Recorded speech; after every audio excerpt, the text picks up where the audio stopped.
Y'all really thought we were going to take 2 months off again, huh? Y'all really thought we were going to wait till 2025 for the next episode, huh? Well, y'all thought wrong. We back. And it only took like 2 or 3 weeks. 2 weeks. Three, two, when's the last one? September 27th. That's just about 3 weeks. I'm not mad at that. That's pretty good numbers for us. And so For now. and so here we are. And so here we are. Raymond, welcome to the next installment of Reclamation. This session is going to be a little bit different because this time I'm DMing. Here we go. And you're going to be Isaiah. So if you want to send me over your notes, I will run the session here.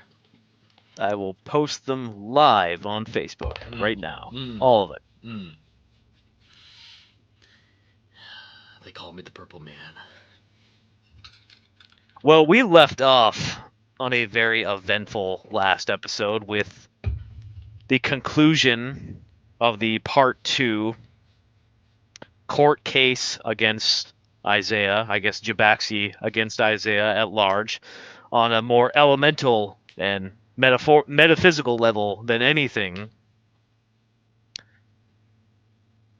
which left with a bit of controversy, a defiance of, I guess you could say, a legitimate ceasefire of any possible feuding sides, and the eventual verdict of Isaiah receiving the 3 arrows from the witness statements, judging his actions to be just, only receiving glancing damage. And yet, jutting him out into a place that he was both familiar and unfamiliar with, leaving him stranded once again in the middle of the desert, almost, with, according to some sources, just a fortnight until Set and his forces of darkness march upon the capital of Jabaxi, Pharos. Now, the sun has been stolen by forces seemingly unknown, heavily suspected to be the Jackal. Your other self was hijacked some time ago, before this makeshift vessel from your old body, an old limb left over, and partially donated essence from a paragonal demigod avatar-like figure known as Amun-Ra. Isaiah, you played firsthand in the apprehension of your first physical form. How'd that make you feel?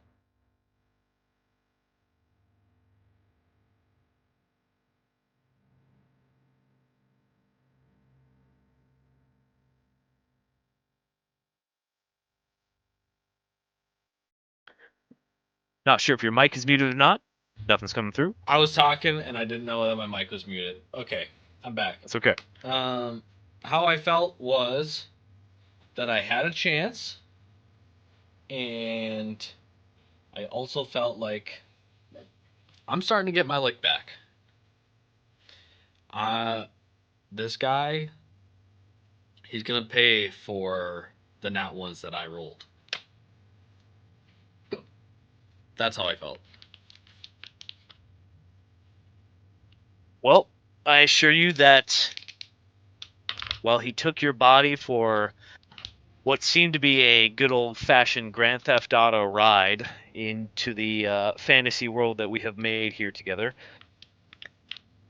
I can assure you he began to regret it once he really felt the ramifications of mortal pain jolting through his brain and eyes as you divine smote him through essentially a soul link of some sort that you seem to have quite the hang of doing over these past couple of sessions.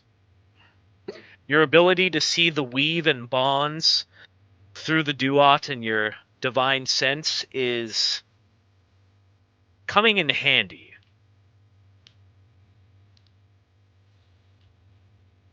And as we said, you were left off, stranded in the desert, in the presence of another strange male figure from your past. This one being brief and rather negative and drab at that. You were left in the presence of an unknown kinsman of sorts, the former king of Salia, the Annex, Shifo Bayless himself. Mm-hmm. At this point, rather unarmored, underdressed for the occasion, armed with not the same spear you once saw him with, currently touting one arm, simply his right arm, with his metal arm slung over on his left side, not attached to his shoulder. He seemed to have found you with the presence or the assistance of a contraption, a magical device provided to him by your mutual friend, Diver Prescott, a former spy of his, and seemingly close enough friend to follow him back to his homeland of sorts. He seems rather insistent on getting you home, not proving himself to be an adversary in this sense, but your previous feud was over a misplaced shield. Going into the effort of wartime while it was being worked on without your guys' presence, it was seen as a waste for it to just be waiting in a small town filled with retired Shifo Coalition members. That was You challenged. my fucking flail snail, and he knows it. Okay? You were able to challenge him to a friendly contest of seeing who could make who bleed first with your former combatant in arms, Tangith Toborn, the legendary Leonin distracted swordsman himself. Uh, a couple legendary actions later, and a couple of hands grasping at wounds, keeping the blood from hitting the ground later, you managed to best Shifo Bayless.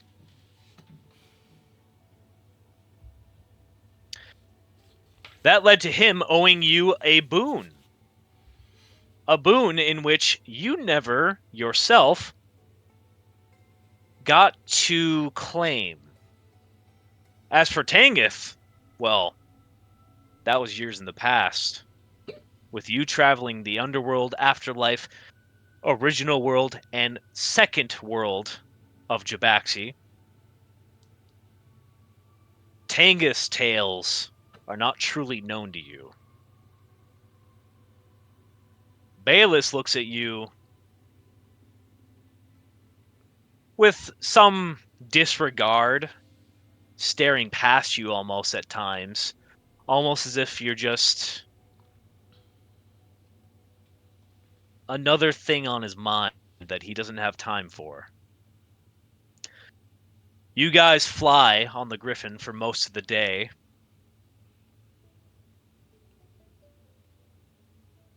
Time wears down all it touches. No matter how immortal and divine some things are, and how untouched things may seem, like the immortal deserts themselves, the dunes shift slightly.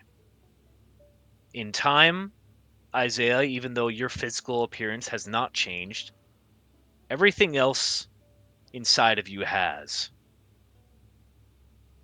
The northern coast of Jabaxi releases you and your companions into the swirling winds of the illusory sea as Bayless leads the griffin steed headfirst into its swirling, entrapping embrace.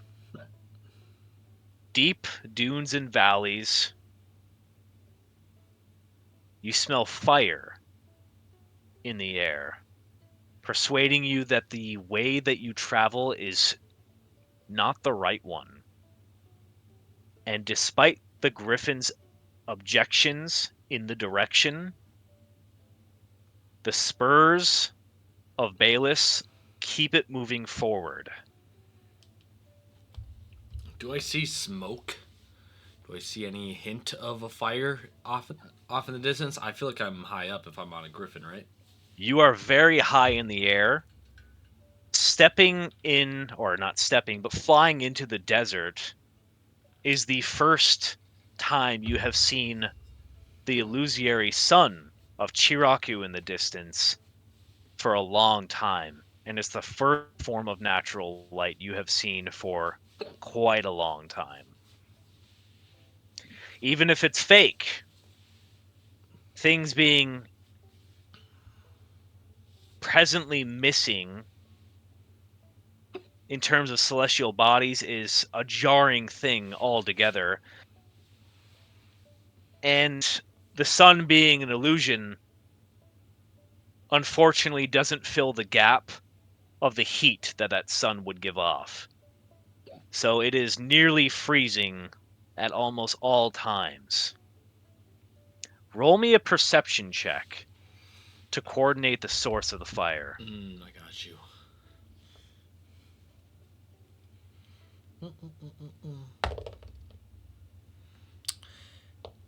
That's gonna be a six.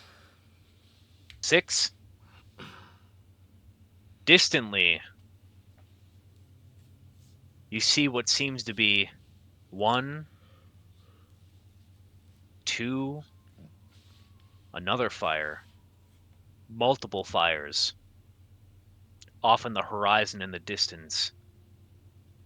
Bayless leading the griffin off into the direction of the sun itself will lead you to the source of 3 or so of these fires eventually, you feel. Finally, the griffin's strength wanes, and you are forced to land and make camp. And Bayless breaks the silence between the two of you and asks you a simple question.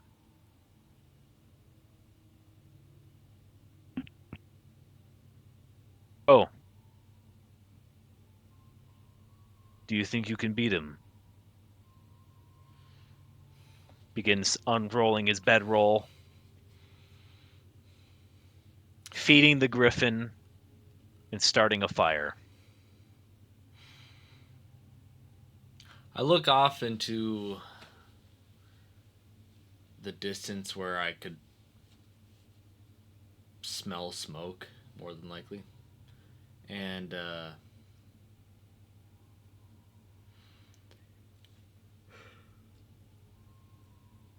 after a period of just looking out and contemplating, and I just conclude that I don't think I have any choice but to beat him. It's not like back in the old days where it was just a simple gentleman's bet to make you bleed and it's a 2-on-1. I think the situation has changed drastically since then. I don't know. I don't know. But what I do know is that I'm willing to find out.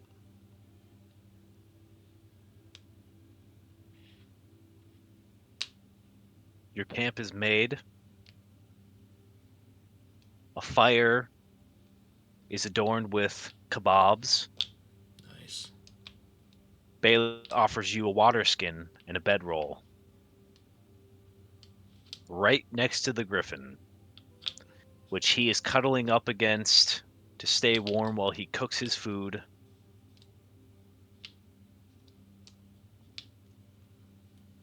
Would you say it's He can. frigid outside? It's rather brisk. Okay. Fun thing about deserts, they don't do medium temperatures. Yeah, true. Bayless considers your words for some time, and he asks you, will you fight him?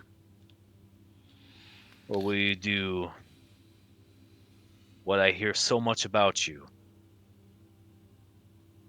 and try for redemption?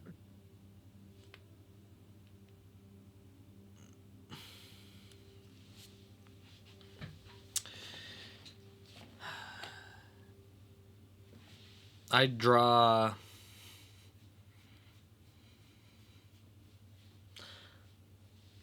a little snake in the sand, a little windy little thing, and I think a little bit more, and I just say it depends on which him we're talking about. I think the if we're talking about Apophis, I don't think that's even on the cards. Uh, a true engagement with him just doesn't seem reasonable for. I mean anyone. I saw him fight.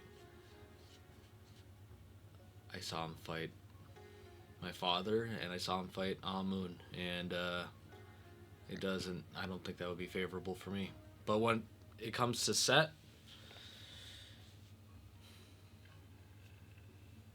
I think when it comes to Set, I can only hope to do my best. The thing about redemption is that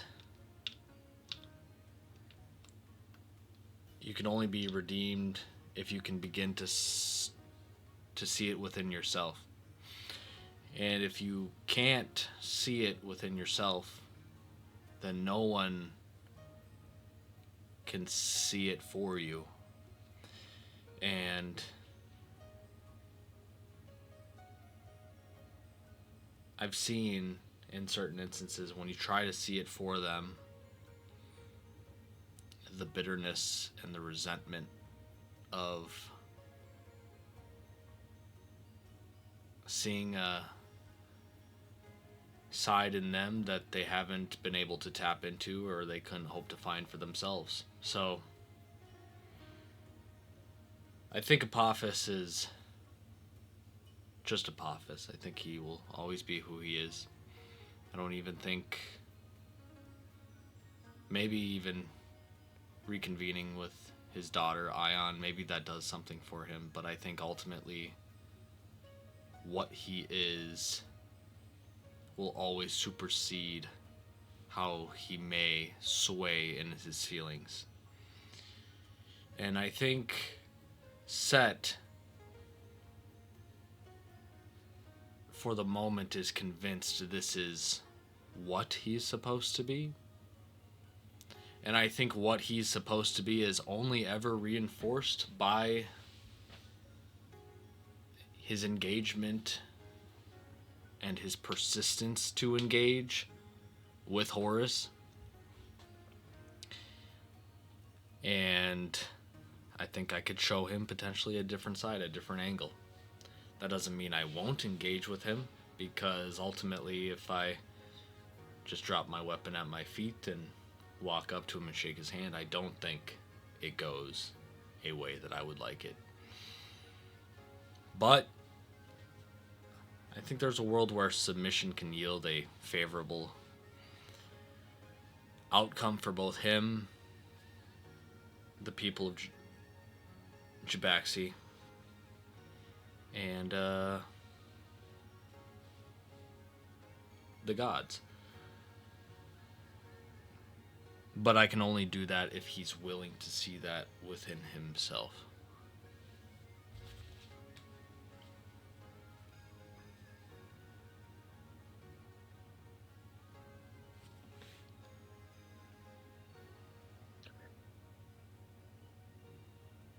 I do not envy you your fate.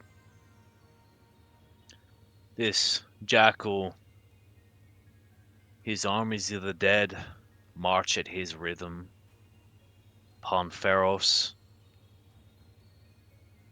and they're led by a man who has no name other than Faithbreaker.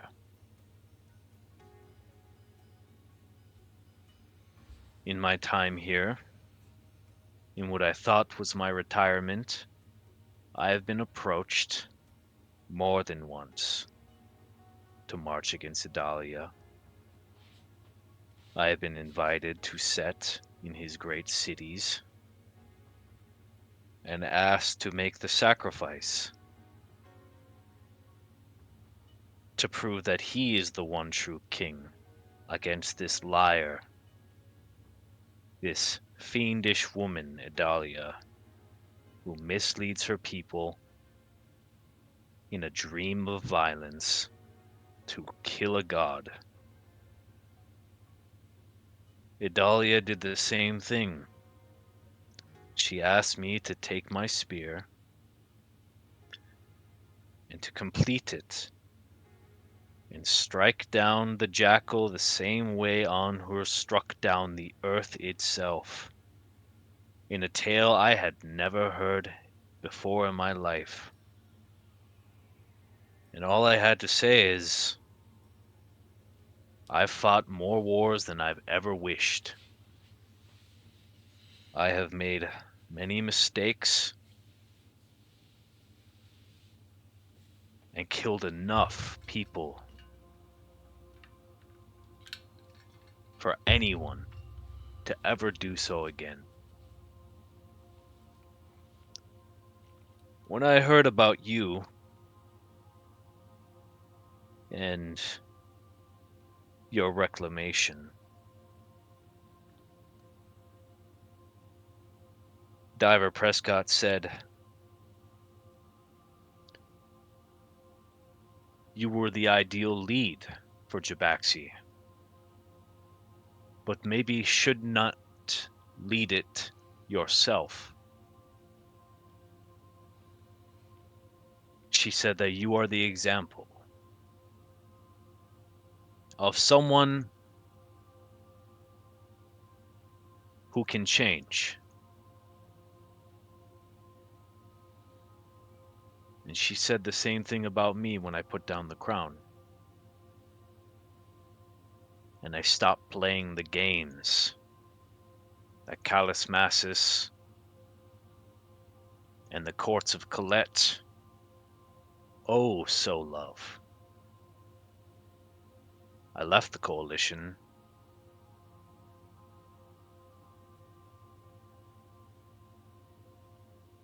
and I'm still hoping to find peace here. I used to have dreams of my death so many times. For months. And ever since I came here, I've never had one.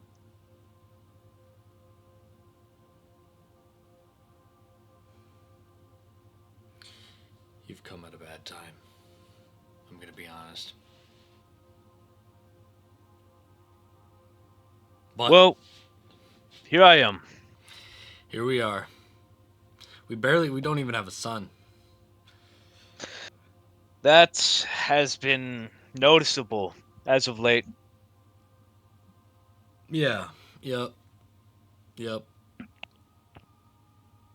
I have the capability for great change. I've come to find out, for both good and bad, intentional or not. Um, but I cannot change what was. I can only change what is. So, shall we get some rest before we proceed with our day tomorrow? We should. Tomorrow I will ask you to help me attach my arm. And we should be able to fly through the whole day. Hopefully we can hunt for our griffin along the way. I did set up some type of relay to allow us to switch mounts if possible before we get to Chiraku, but as you know, these deserts are treacherous. I have been told if I fly towards the sun, that is typically the best sense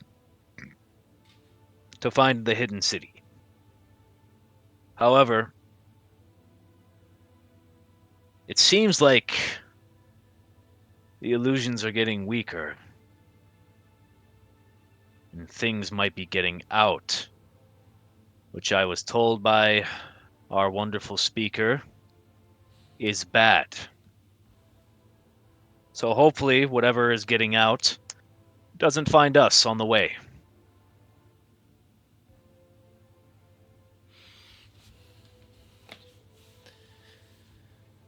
Sleep up.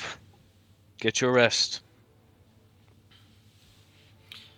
We have a war to walk into. Uh, it's time to rest. And rest is had. Deep sleep, good sleep. The type where the drool kind of comes out onto the pillow, but you don't even Oh, yeah. mind. Yeah. It's the way it should be. Yep. You're sprawled, You're In your night and in your rest, you feel the presence of one Weaver of Fate. You feel her delicate touch upon your soul, almost bolstering you and trying to get you situated and affixed to her presence of soul for the eventual need of your union of spirit. Neith's presence is very soothing and motherly.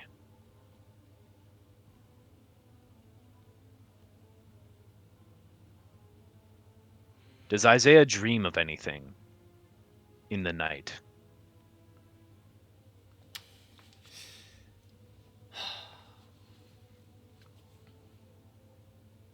I think he would have.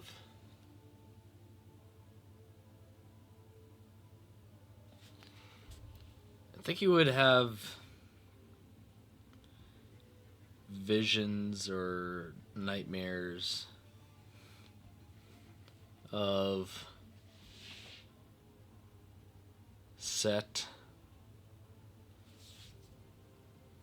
going on a rampage of sorts, but coordinated tactical kind of rampage. The type of rampage where it doesn't seem like he's going for the destruction of Jabaxi or Pharos.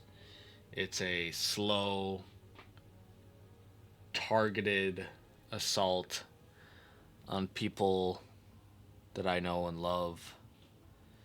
I would see Ion trying to slither away in her snake form before being caught. I would see a small Malice and Joy trying to make an escape before some jackals take them down. I see Mowgli being pummeled into a rug again and discarded into a raging bonfire. And as I look across the battlefield and I lock eyes with this entity that I maybe have a naive inkling of redeeming, he looks eyes at me and kind of snickers as he knows he is not in a rush to get to me, but he knows that if he takes my entire world down with me, that it may just be futile for me to even try to stand up to him. He's attacking this spirit before he attacks me, and I think in those moments I flicker, I hesitate, and I get scared again that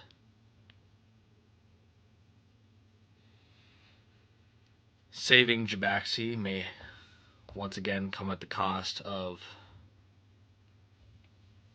a lot of people that I know and love. And the idea would take me accepting the idea that I might be the only one to come out on the other side. I almost shudder. And in this dream,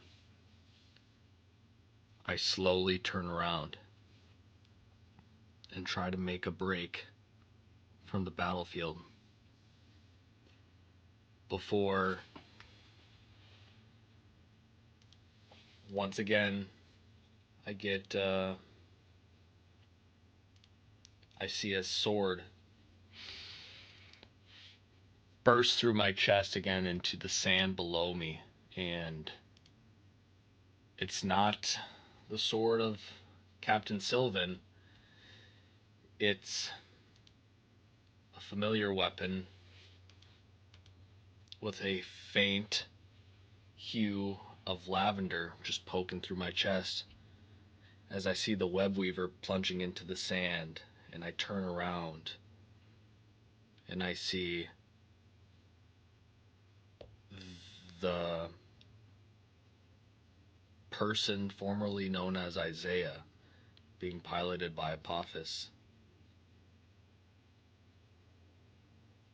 sneering and just saying,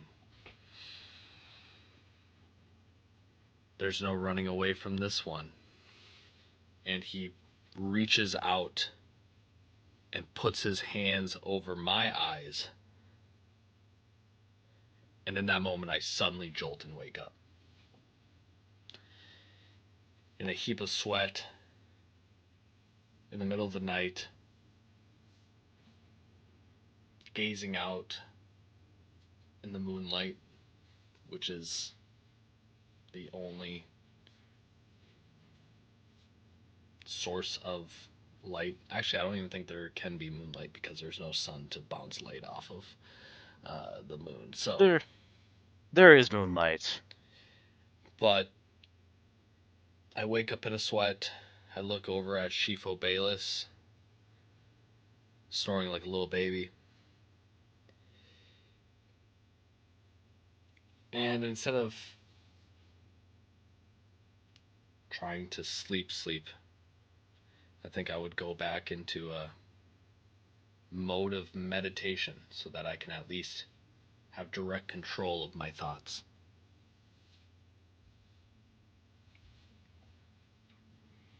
You begin to meditate. You feel the presence of the web weaver push against your soul and tries to make the connection again. Do you meet her challenge?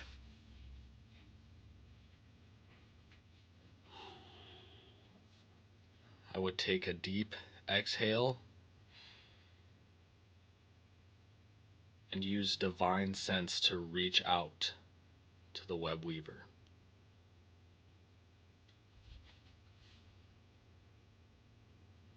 You feel her fatigue.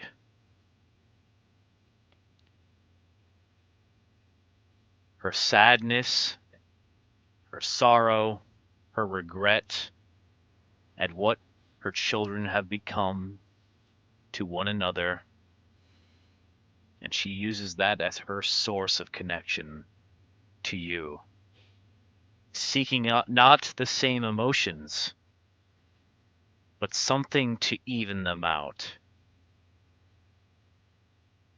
I would like you to roll me a d20 and add your charisma modifier and tell me what you get.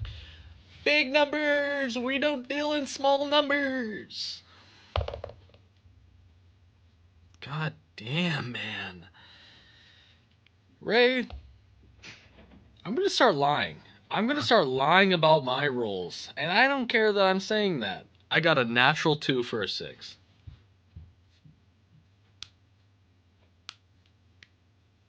Her scale of things, even in her minuscule state, which is dwarfed by the presence of Horus and Set, and especially Apophis, that you have felt, Eset, Anubis, she is almost non-existent in the scale of how strong they used to be, or she used to be.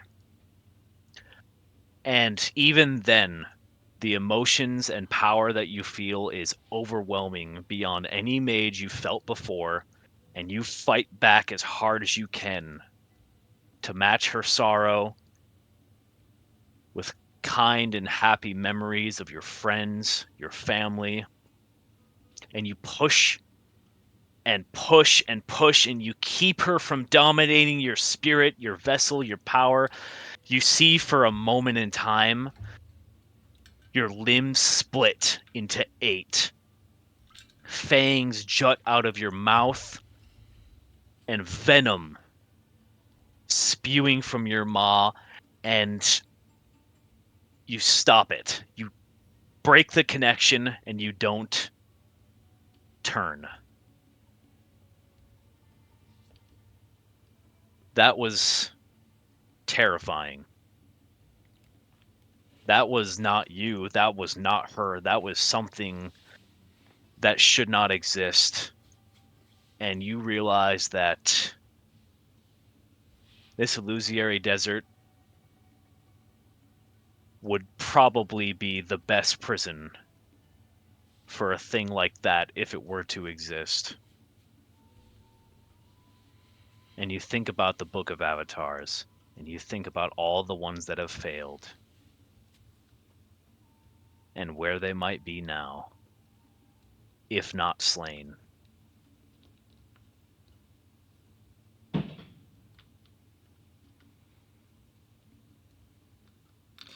The dawn rises. For a moment, the desert takes you on a journey, and you're sitting in a grassy knoll, but you feel the ground, and it doesn't feel like grass. It feels the same, cold sands. Your hand going straight through the present illusion, not as effective as it once was. You see a red-haired figure standing on a hill, spear in hand, with a shield that's shaped like a leaf, looking at you, nodding in salutation, A red-haired individual. Do I? calling to mind the portrait of Nagazi. Yeah, this is the squad that has like the cool gear because they have the leaf spear, they have the leaf shield as well. The very ones in illusory image before you. Hmm. Do I? Is Shifo Bayless here? Snoozing away. Griffin, snoozing away. Has its own bedroll.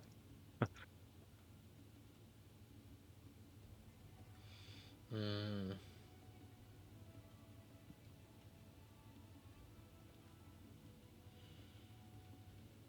What's What's the red-haired individual doing? Is he ushering me to approach? Looks like standing sentry. Anytime you look them in the eye, they seem to match your gaze and look you back, smiling courteously. Okay. In that case, as the dawn rises, whatever dawn looks like in this scenario, um, I will approach Chief Obalis and rest a hand on his arm and say, "We must get moving." He is jolted awake, and he immediately begins packing, uh, shaking and scratching the griffin awake as well. It struggles to its feet. The fire is doused. The red-haired sentry begins walking down the hill over the crest, out of view, as the grass seems to disappear with it, following in its stead. Bayless offers you another water skin, taking a sip himself, Yeah, and I'll take a little sippy poo. he nods and he begins saddling the griffin. All things are packed within 5 minutes, and you guys are suddenly up in the air again. Oh yeah. You crest a large, massive dune and find yourself in the presence of a large marching army Ooh, miles ahead. ooh,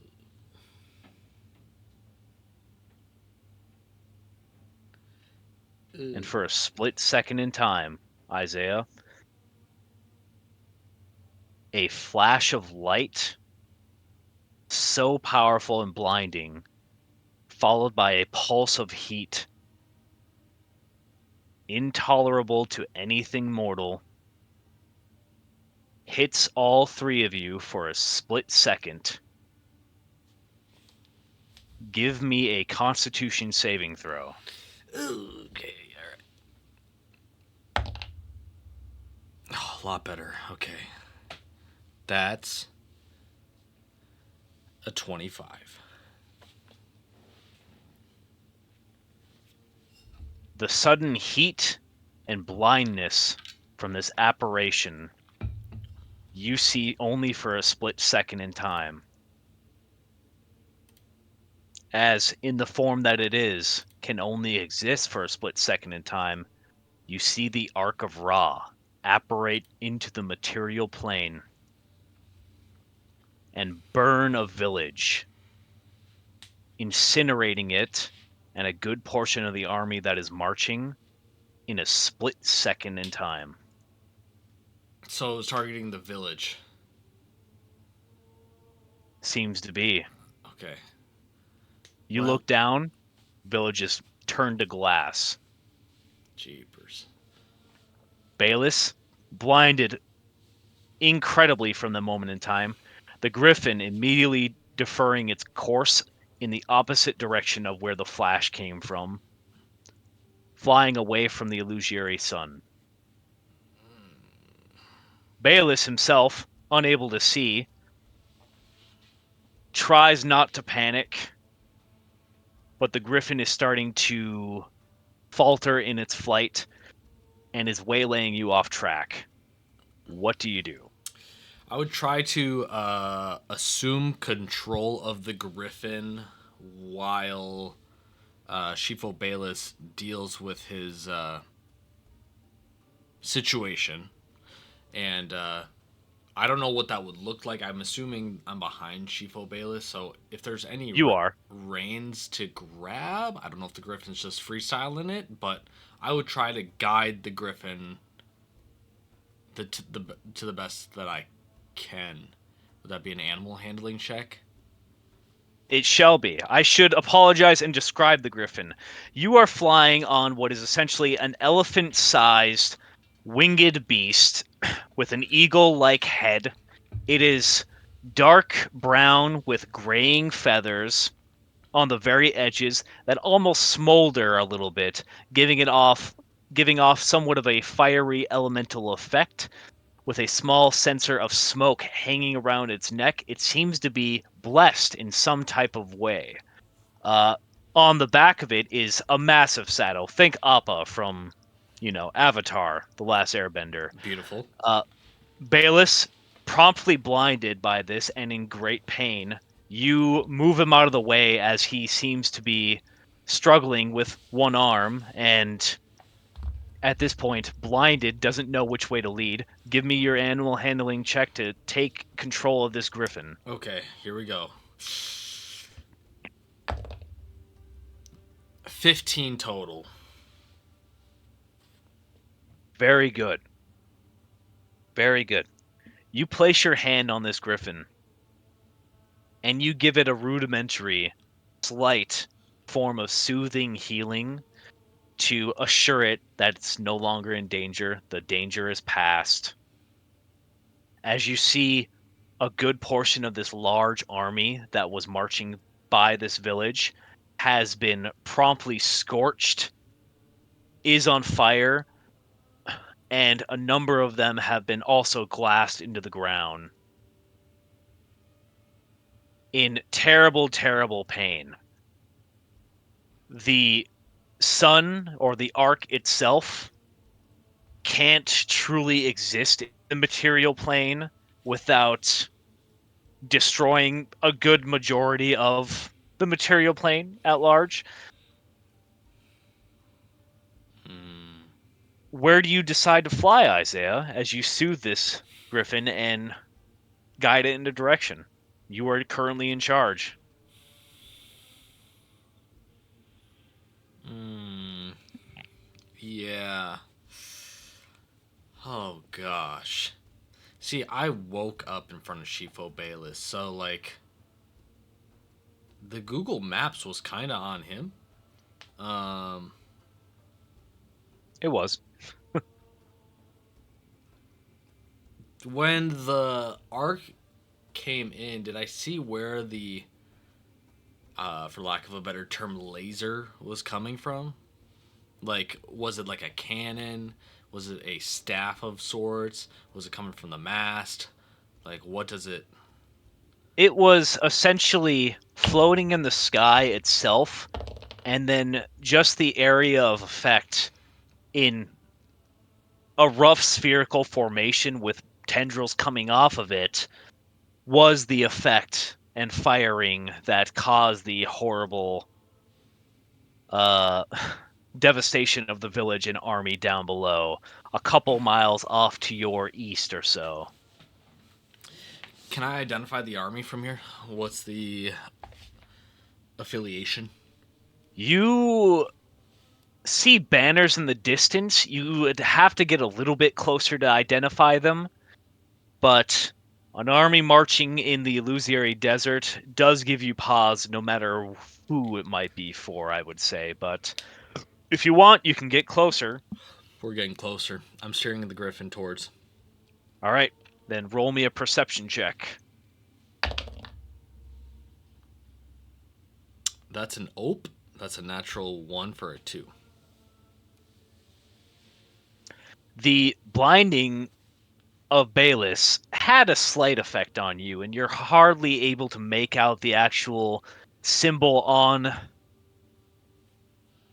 the banners that are being lifted during the march, and you don't want to make any assumptions. You hope it's the army of Chiraku, but at the same time, you don't want them to be the ones who were scorched. So you'd have to get much closer to actually identify. Okay. Um. Then in that case, I'm going for the dot. I'm gonna keep going closer. I'm gonna keep going closer. All right. I'm going to say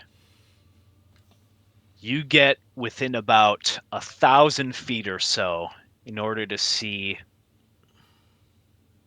this particular banner. Roll me another perception check. It'll be a lower DC now. That's a 12. 12. You look over. You see what looks to be a jackal with one arm on the banner, with a broken crown in one hand and an ankh sitting on his lap. You see what seems to be a rebel army of Set marching through the desert, promptly scorched by the Ark of Ra. Hmm. Hmm. Hmm. At this point, you see some individuals pointing up in your direction. And the Ark of Ra is also the enemy. As far as you know, it was hijacked and taken. I think I'm going to. Oh, okay, so the banner was just with the Ankh and the broken crown. I didn't actually see an individual with an Ankh in his lap No, and a broken crown. no, just the banner. Okay, all right, sounds good. Then, now that I know that, I'm going to try to. I think I'm going to move to intercept the Ark of Ra. Okay. I think I'm going to try to do that. So I'm going to take the Griffin and I'm going to guide him or her, or they, them, to the clouds. And I'm going to go Okay. up. And the idea is I want to be above the arc when it comes back in. And then I would want to, the game plan would be I want to be above the arc when the arc comes back into the material realm. And I want to have the Griffin kind of skydive onto the top deck. Just come from out of the clouds straight in. Kind of like how Vagar just kind of comes out of nowhere, even though he's a big bastard. You know what I mean? I know what you mean.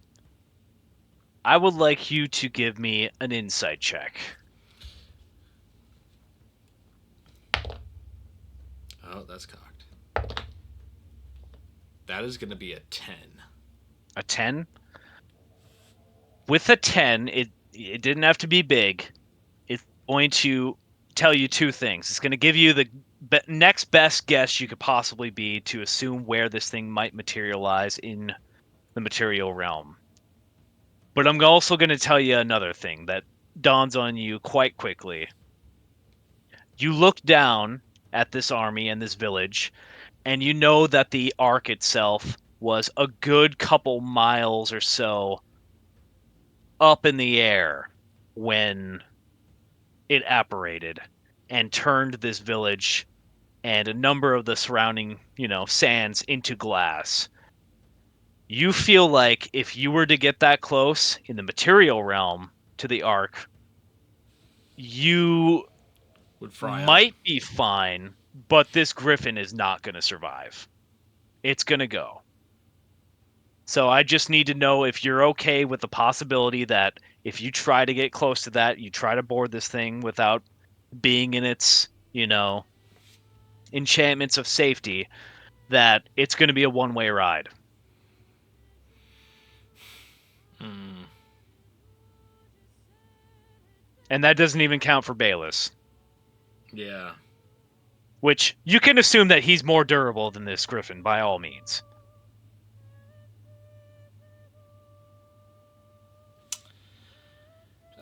With that knowledge, I am changing the plan. Okay. I think I'm going to.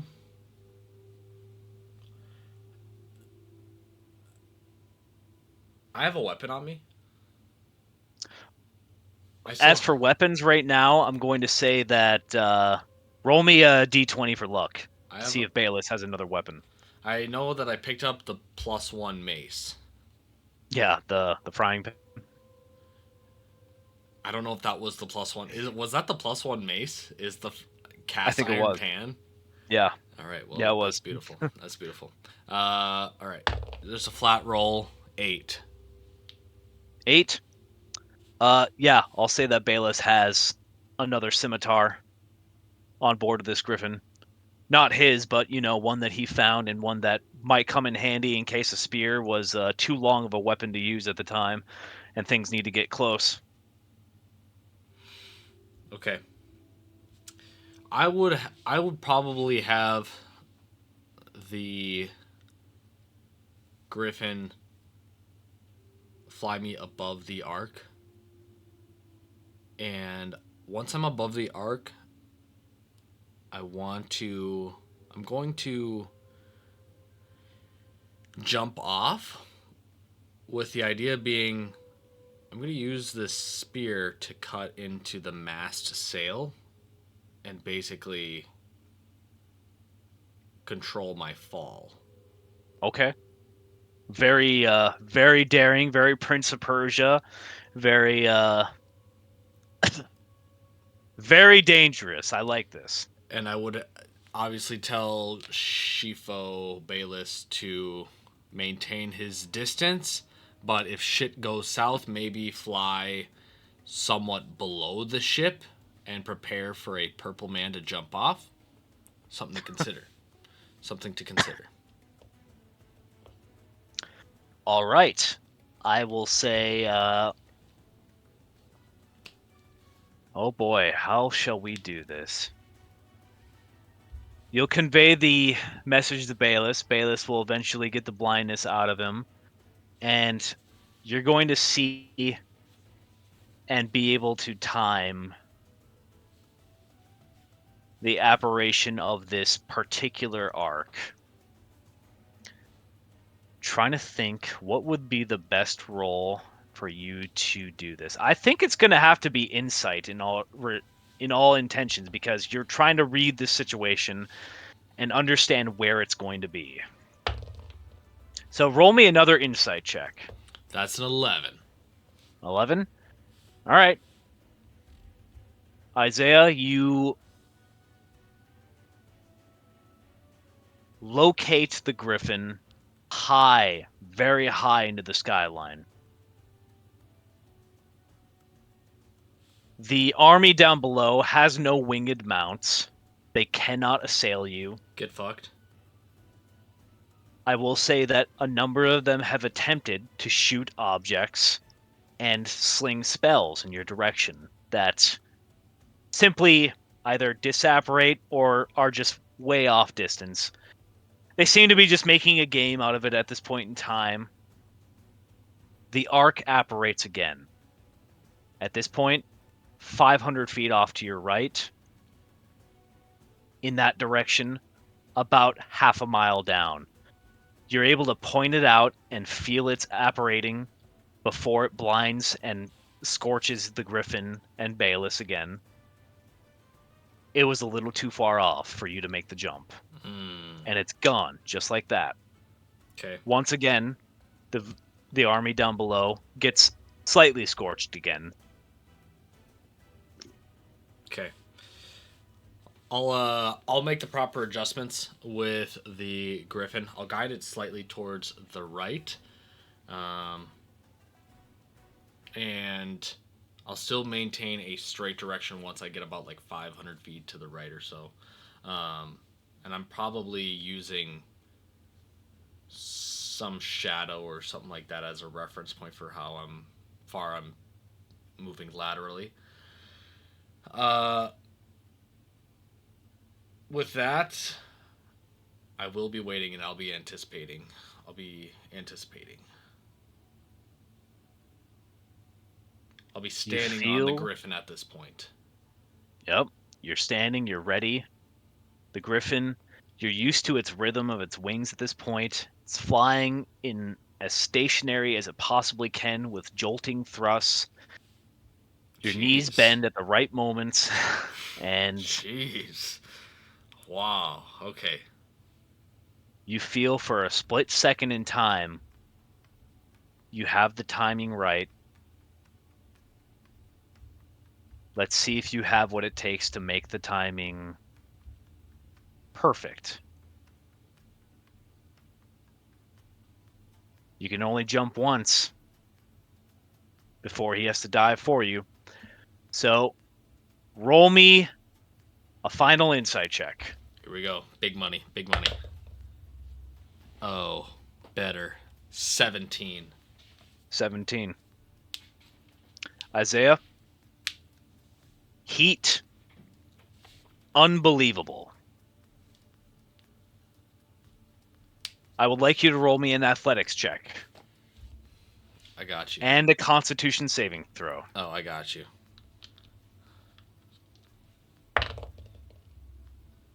Not bad on the athletics. And not bad on the constitution saving throw. So, athletics, 19 total. Very good. Constitution saving throw, 23. 23, very good. Very good rolls. Damn. Okay. Rolling the fire damage. That's going to be 15 fire damage to you, Isaiah, as you rain down upon the ark in a split second in time. You dip into your divine sense. You see the bonds of the weave from this celestial body being summoned forth. And that's when you realize it. It's not trying to apparate and attack this army down below. Those down below are trying to summon it into the material realm. To bind it, perhaps? To take it from its owners at this moment? You're not sure. All you know is that this searing heat burns at your skin. It ignites your clothing for a split second before you penetrate the special barrier made to keep those on board from burning into the ship as you plunge your scimitar deep into the sail and you feel the resistance of not cloth, but light Oh, made shit. into a sail. Oh, shit. You leave no remaining tear in the sail as you begin to slide down the fiery mast. Isaiah, you land Hell yeah. feet first down below. Are you barefoot? I don't know if I even have greaves. Pretty sure you're unarmored. I don't know if I'm unarmored. Wait, what did you tell me?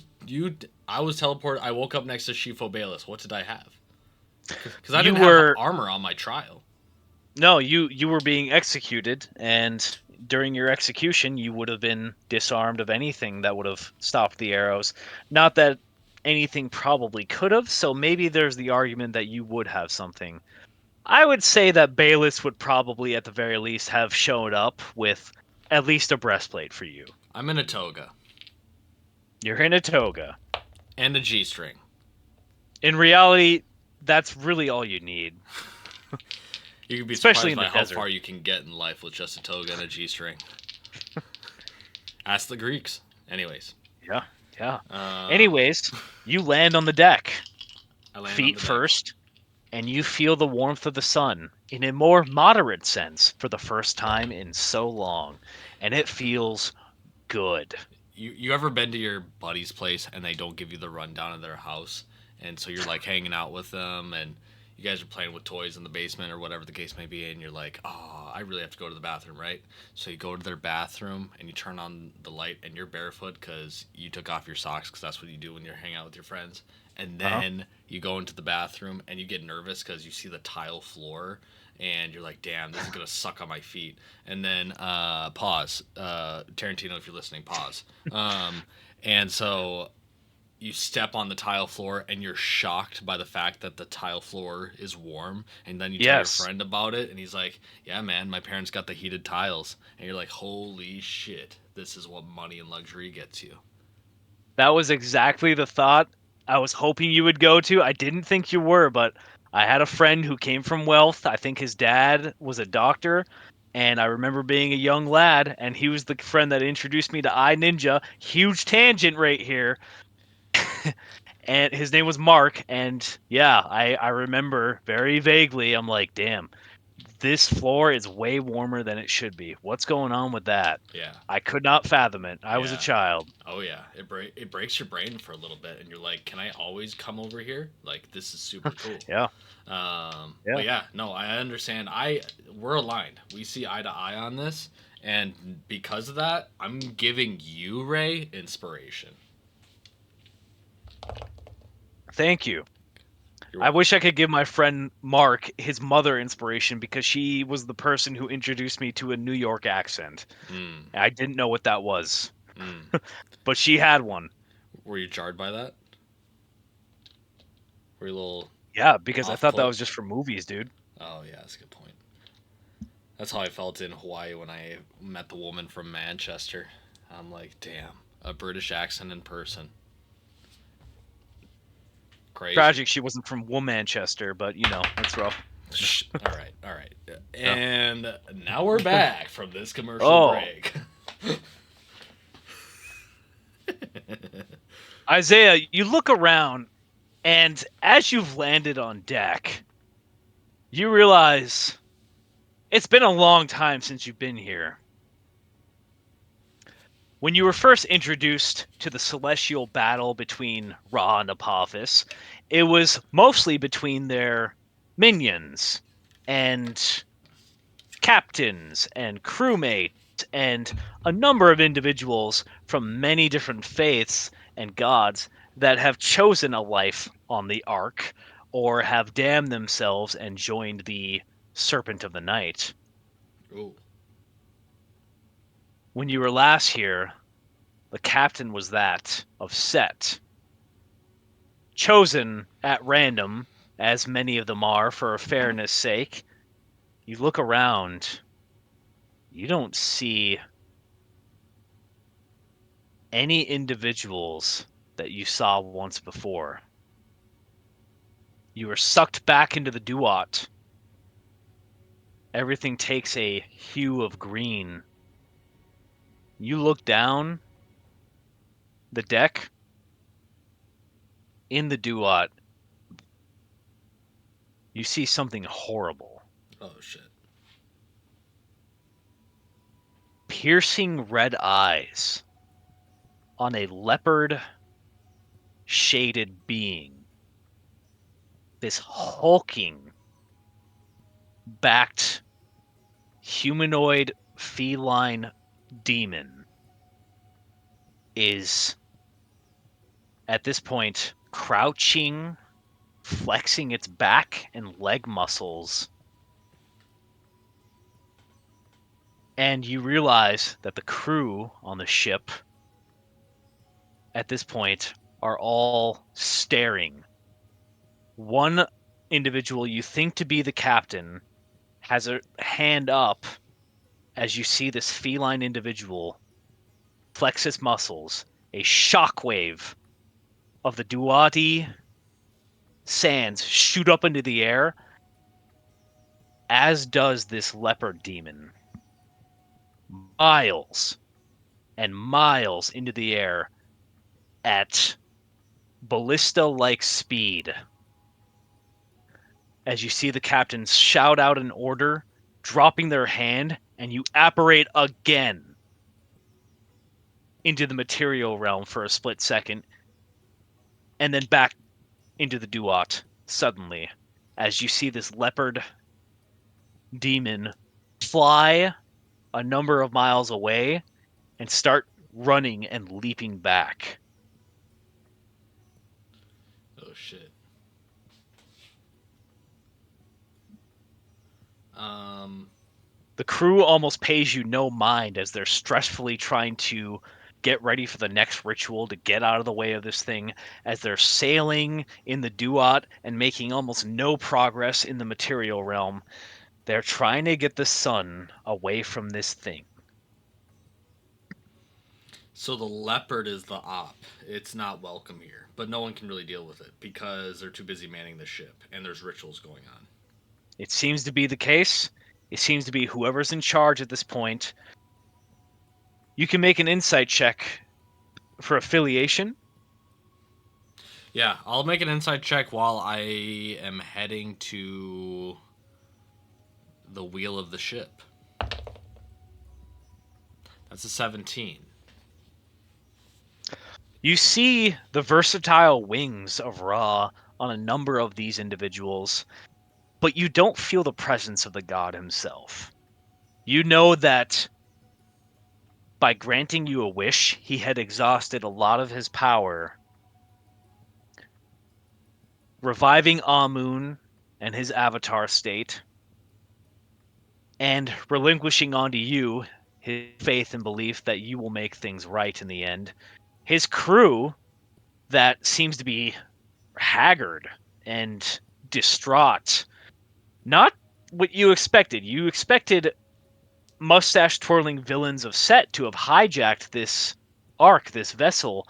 These individuals seem to be desperately trying to escape as best they possibly can as the leopard leaps miles again,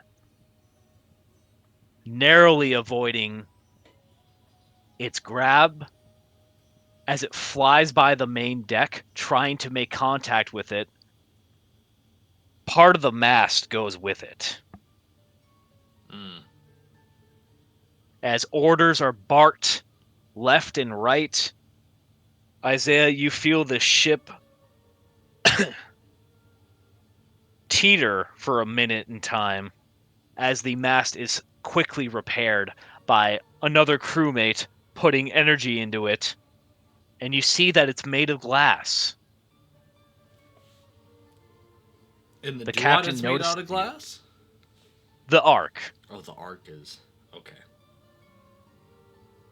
They place sand up and they melt it immediately into glass.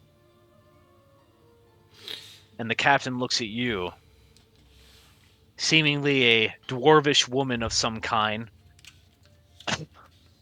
very, very dark complected, and very, very pale hair, appropriate for someone who mans and vessels the sun on a daily basis.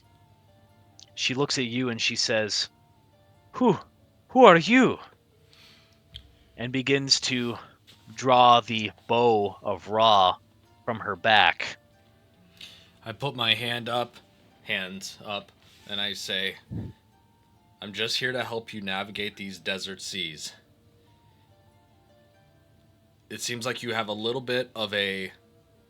And can I make a religion check to see if I have more context or knowledge of what the creature is beyond it being just a leopard demon? You can roll, yeah. 14. 14.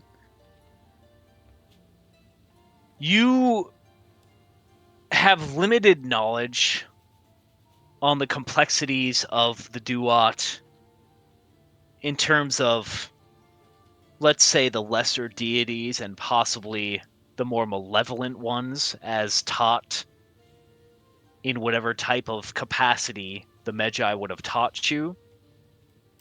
You look at this and you think, basic things related to Anhur. Maybe, maybe not. And you think of another one. You think of another deity, Bastet. Mm. She was a particular feline god that was never really talked about in anything more than passing. But you know that she had some type of grudge against Ra. Now, with Ra being gone and Apophis being gone from the Duat, this might be a revenge tale. Whether it's her or not, you don't know. Mm. The captain looks at you and says, "Whose allegiance do you hold?"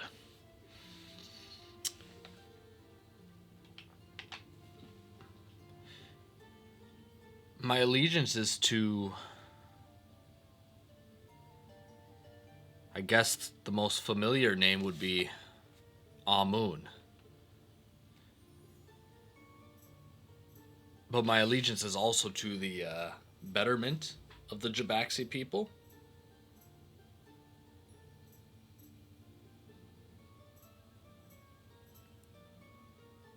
And you guys are doing quite a number on some villages in the material realm. So it seems like you guys need help. It's a mutually beneficial situation here.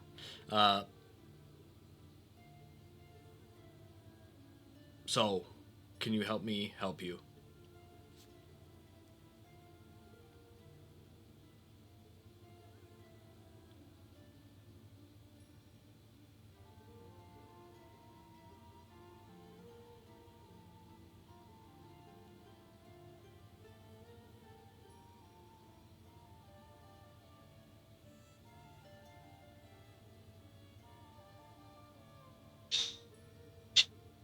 She does not Ray, your audio's cutting in and out. hand Ray, your chaos Ray, your audio is borked. of. We might need to pause a little bit. I can't hear a single thing you're saying. Okay. All right. She looks upon you and accuses you of being either illusion, agent of Set, or agent of the Shadow Serpent as you bear his color upon your frame. That being of the deep purple. Yeah, yeah, I thought that was gonna come up.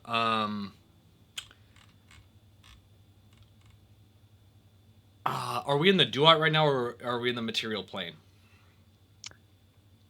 For a split second in time, you pop in between as you seem to be scorching the armies of Set every time you pop in or so. But you see the individuals are unable to maintain any type of connection to the material plane, Mm. despite their better attempts. Can I? Oh, jeez. I will inquire to the captain, and I will say, if you do not trust me, I understand. For I understand that my shade is of a darker hue, indicative of Apophis, and nothing else besides that. Just the Apophis part, nothing else. Um, and so I will allow you to search my mind for. I have spoken to and encountered Ra before, and he has granted me a great boon for which I am indebted to him, hence why I'm here. Now, I know that that is just word speech, and word speech is the weapon of the snake and its forked tongue, and that is why I am allowing you to search my mind for the truth. I know Amun. I have not worked. He has been my companion for many months now. And like I said, I've met Ra. You feel her presence. She casts Detect Thoughts. I would choose to fail. You Before choose. I even Okay. make the check, I would choose to fail. You choose to fail. You feel her rummaging, and she seems to verify something as she lessens the tension on the bow. I would like you to roll me initiative. Oh, shit. Okay. Damn, that's not that great. Okay, that's an 8. I shall roll for the leaping demon. Suddenly, there's a large crash as the leopard hits the hull of the ship What have we got? at full force. You're lifted from your feet, as is the captain and the rest of the crew, slam into the guardrails at terrifying speed.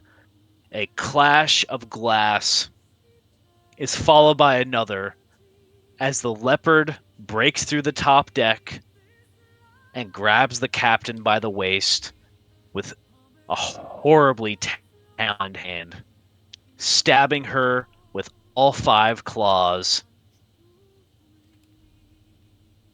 You see blood shoot from her mouth and a roaring face. Not 30 as all the crew members draw their weapons.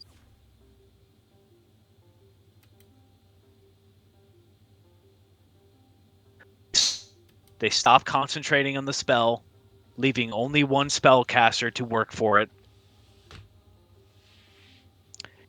The attack has been made for the leopard.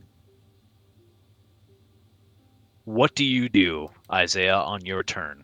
So just to clarify, is the captain dead? The captain is not dead, horribly wounded.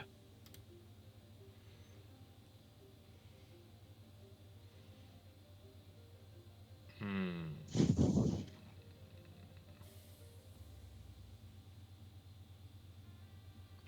I will.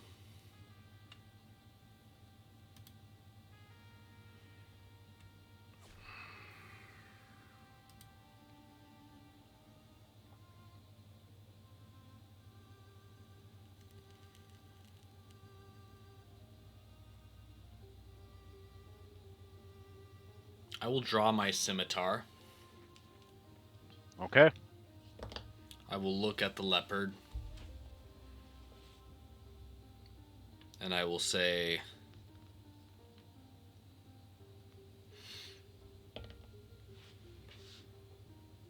why don't you take something that's a little more your speed? And I'm going to cast Compelled Duel as I turn my Oh, own eyes red and stare okay. down the cat. Compel duel. What is my DC and what is my saving throw? So, Wisdom 16 save. You attempt to compel a creature into a duel. One creature that you can see within range must make a wisdom saving throw, and on a failed save, the creature is drawn to you, compelled by your divine demand. For the duration, it has disadvantage on attack rolls against creatures other than you, and must make a wisdom saving throw each time it attempts to move to a space that is more than 30 feet away from me. You see the rippling muscles and the hatred in the eyes of this demon as it pulls itself onto the deck and releases the captain from its clawed embrace. The body of this creature changes in size almost to match you perfectly as it accepts you as its opponent. It is armed with no weapons that it's not born with. Its tail seems to be bladed at the end with a talon as well. and it bends its knees and gets as low as possible to the ground, placing its ears back, and it roars at you with enough force to make your toga nearly leave your body.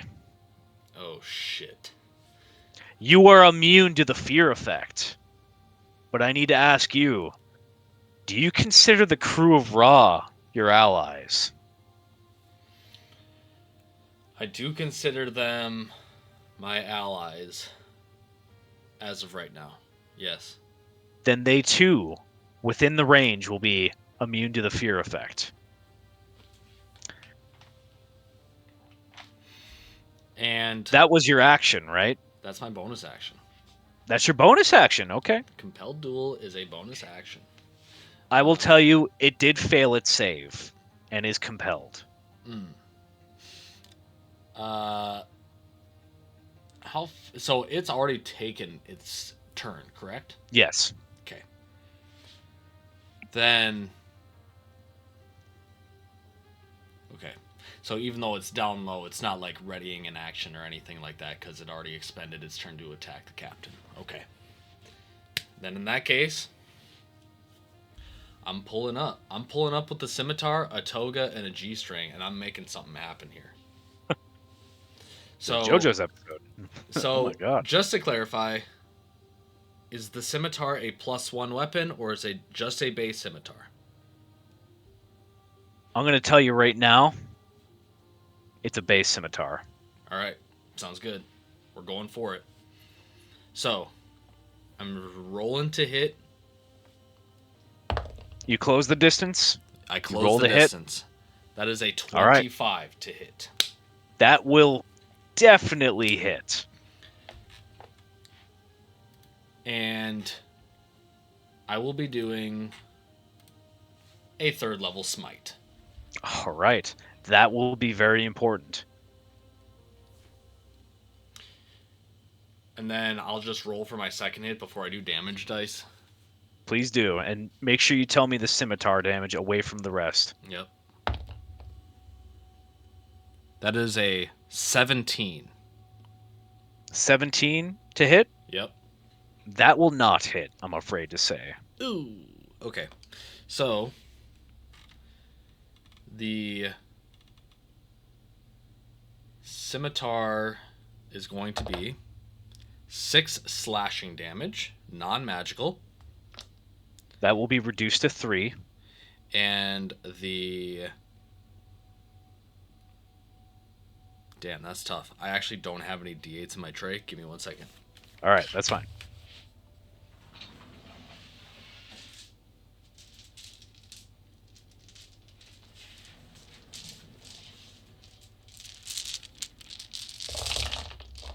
I need more dice. Okay.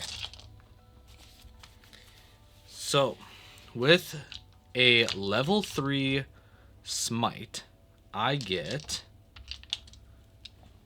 4d8 radiant damage. And I'm assuming this demon is not undead or a fiend. Is that correct? It will be classified as a fiend for this point. Okay. So then it will be 5d8. Or is it... Okay, so just to clarify, when it's an undead or a fiend, is it You a add another d8 per level or just the single d8? I think it's just the single D8 as far as I know. Okay, sounds good.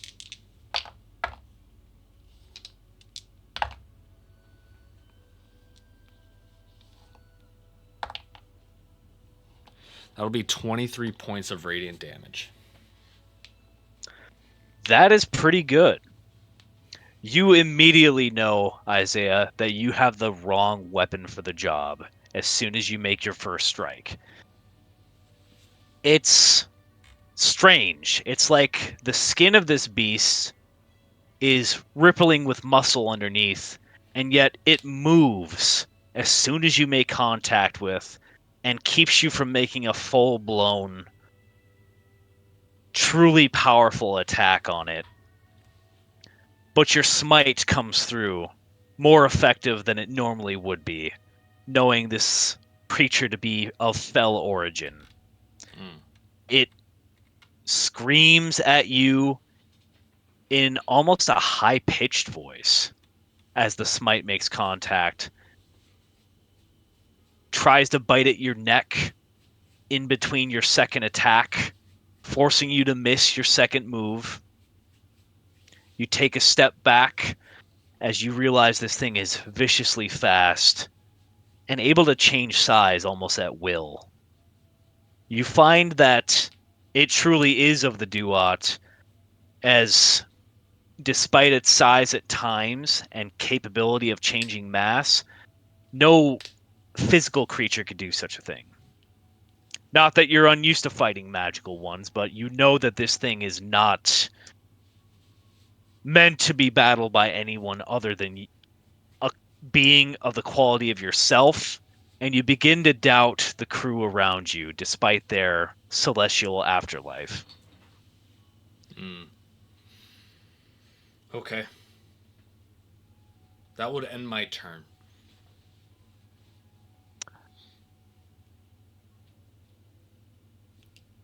The crew,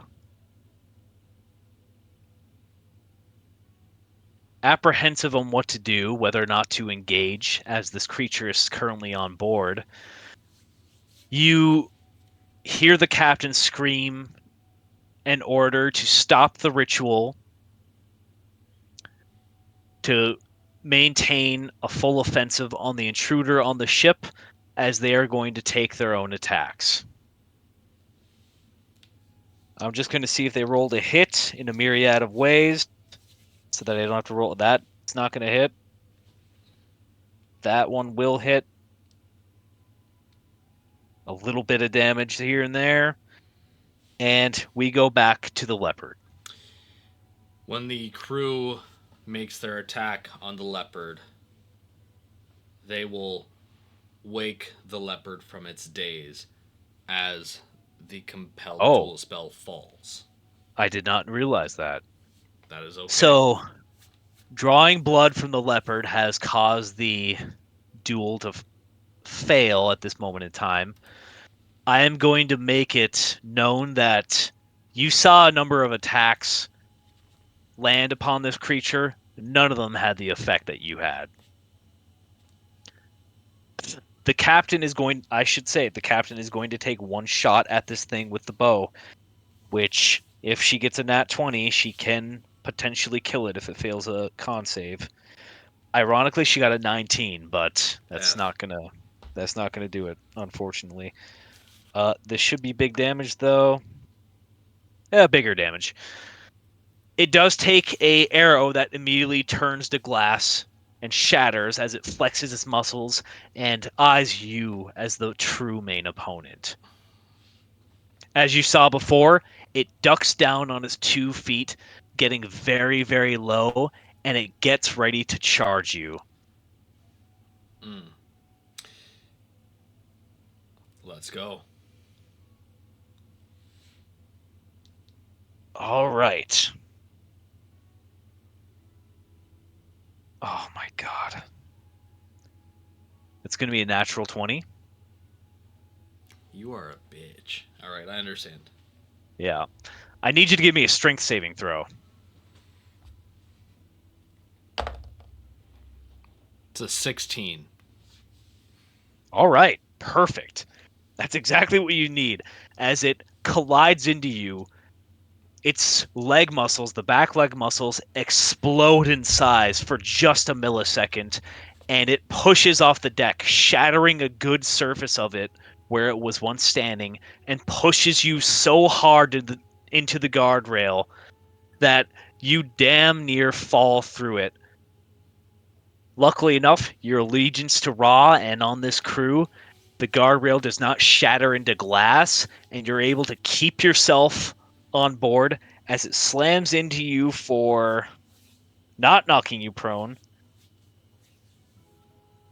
for 10 damage. I'll take 10 damage. I'll take it. Its second attack is going to be the bite.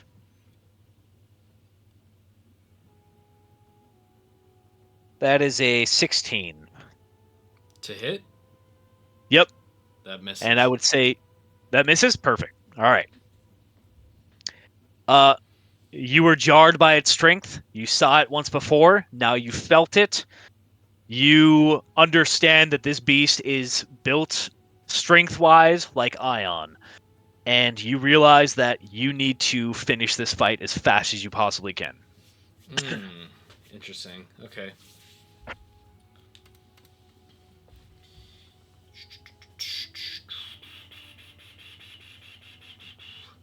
It put me in the guardrail, right? So, are any of the crewmates near me? Yep, there's a few crewmates near you. There'll be about 3 of them. Okay. Could I position myself to give myself advantage? Yes. Okay.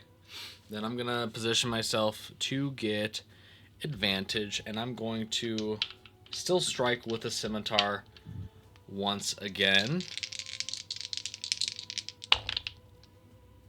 That is a 22. 22. That will hit. And then I will do another attack. That's a 21. 21 will also hit. All right. Then I'm burning 2 level 3 Divine Smites, All right. and that will be 10d8. All right. With that number, can you also give me a charisma check? That's a 6 on the charisma check, as I rolled another natural 2. As you do your divine smite, and I forgot about this mechanic that I made so long ago, you apparate into the material realm for a split second in time each time you smite. Oh, geez.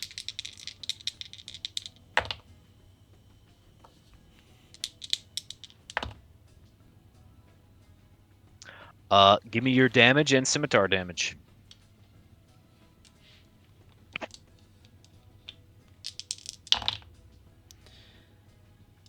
It's going to be 14 points of slashing damage, Okay. non-magical. Okay. 43 points of radiant damage. Oh my. Isaiah, the fight is not long with this thing. It's not made for long, drawn out fights, and nor should it be.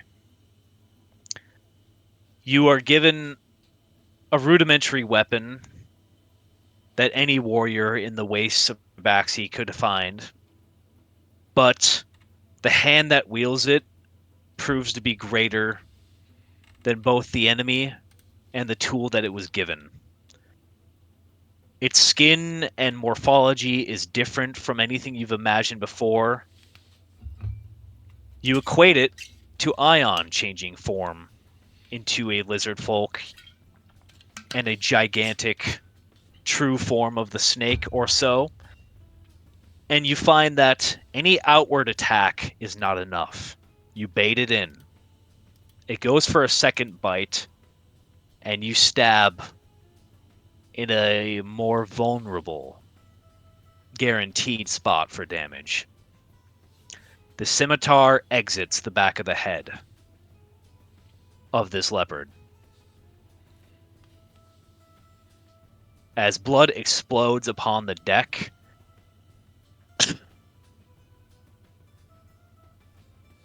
the form of this beast falls still before you. Mm. I would drag the corpse across the deck, and I would look over to the captain, and I would say, will this suffice as proof? Welcome aboard. Now, we need to get to the material realm, and we need to find Amun.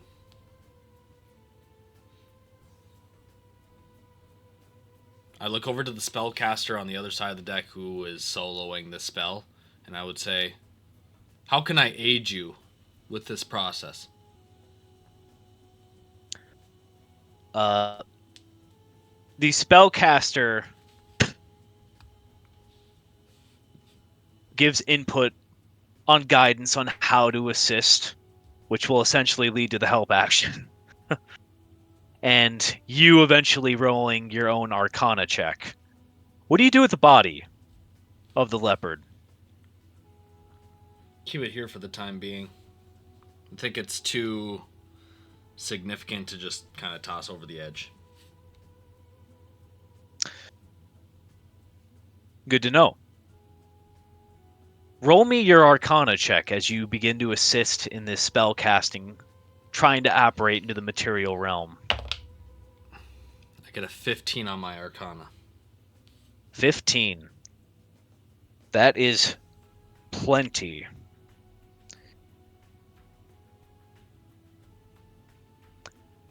You begin your prayer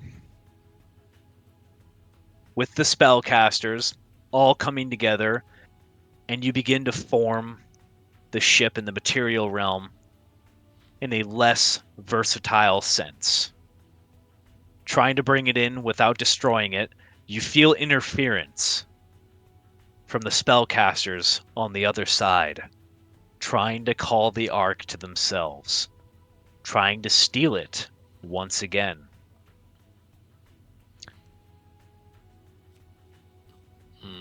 I'm going to roll an Arcana check to see if Set's army can get it into a position of their own advantage.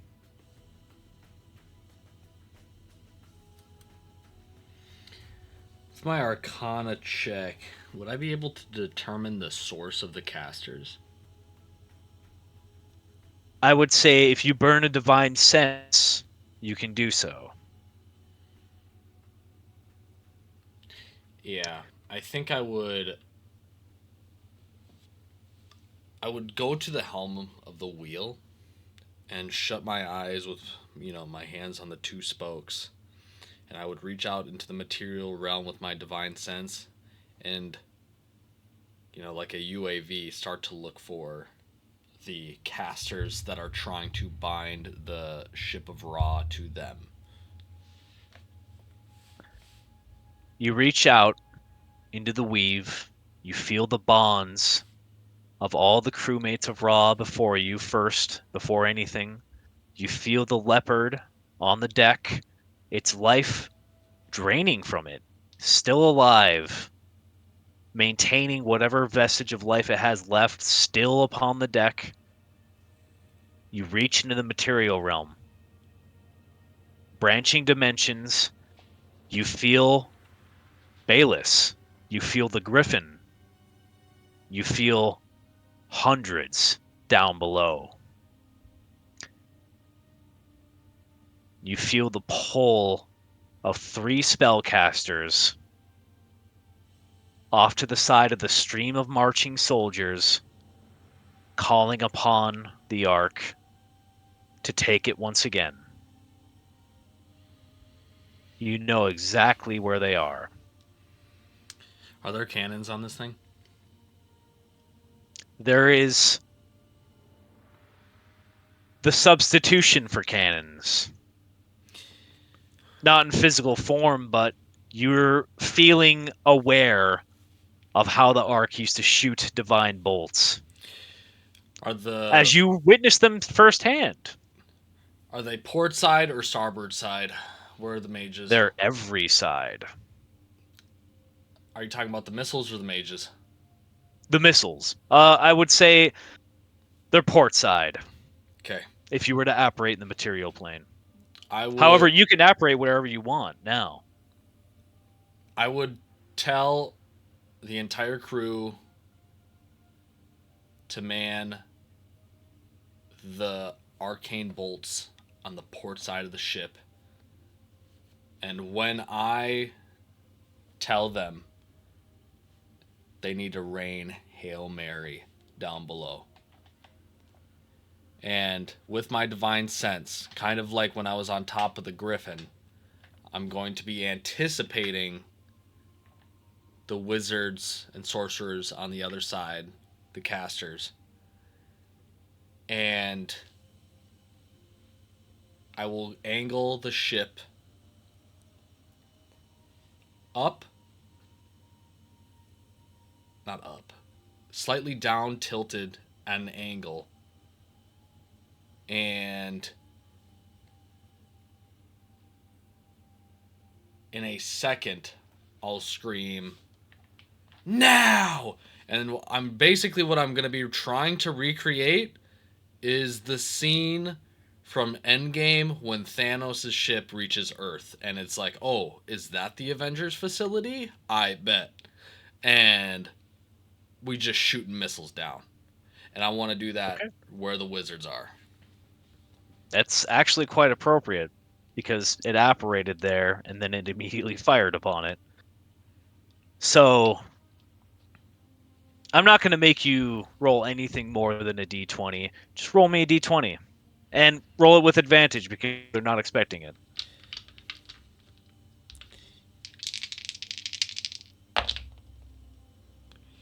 Oh, yeah. Hell yeah. That's a natural 9 right there. No way. I No way, dude. have really good rolls.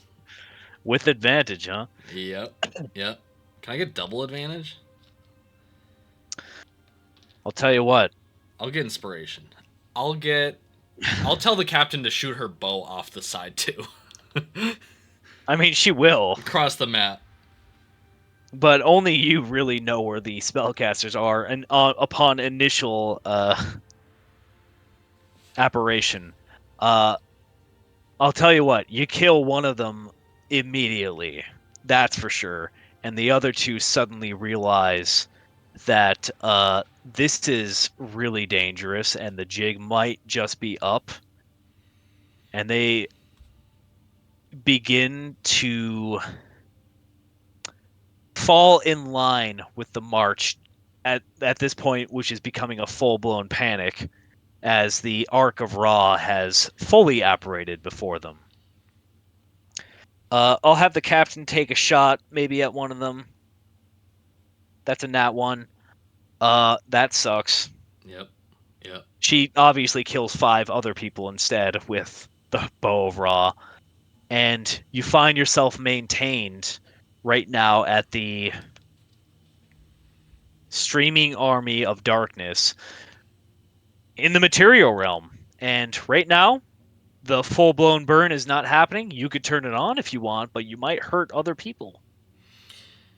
I would do an additional volley, but since they can anticipate I'd just do a regular roll, I would do an additional volley in the Yeah. area where I knew the casters were, Yep. and just see if I can do anything more. Go ahead. We leveled up. It's a natural 19. Burning blue light shoots from the deck of the Ark in a blinding laser like sequence that has no effect and then suddenly too much effect on those down below as a laser streaks and incinerates people in half, killing both spellcasters that were attempting to command the ship. They were rather familiar with it, you felt, Mm. and you don't feel anyone else that has that attunement to it, at least not in the local area. Distantly, you see Bayless upon the Griffin, slowly making his way in your direction. I'll turn down Apprehensive. the temperature of the boat, of the ark, so All that right. he may approach without burning Big Bird. Bayless, after some time, slowly approaches the Ark and lands on board, getting off and mean mugging one of the crew members that was eyeing him. Uh, Approaches you, and you see the Griffin slowly start making circles and then just kind of plants and rests itself on the deck of the ship. Nice. Um, before And I Bayless just kind of looks around and is like, "Oh, all right then." I look at him and I would say, I think we put a pause on the army of Set binding the ship to their very whim, and we dealt with a invasive intruder on the deck as well as I usher towards the leopard lying on the deck. I would go up to the leopard and give it 1 HP from my lay on hands pool to stabilize it. Okay. And I would look at a couple of the crew members and I would say, do you have any bounds of pure light that we can wrap around our guest? Um, I want to, at the very least, have a discussion with them. And I'm going to say this. yeah, do it. You place your hand upon the leopard, you give it 1 HP. Its eyes light up again. It looks at you and almost grimaces slash smiles. And you hear 2 coarse words come out of it in the worst Jabaxi you've ever heard in your life. Damn. It says, "You're fun."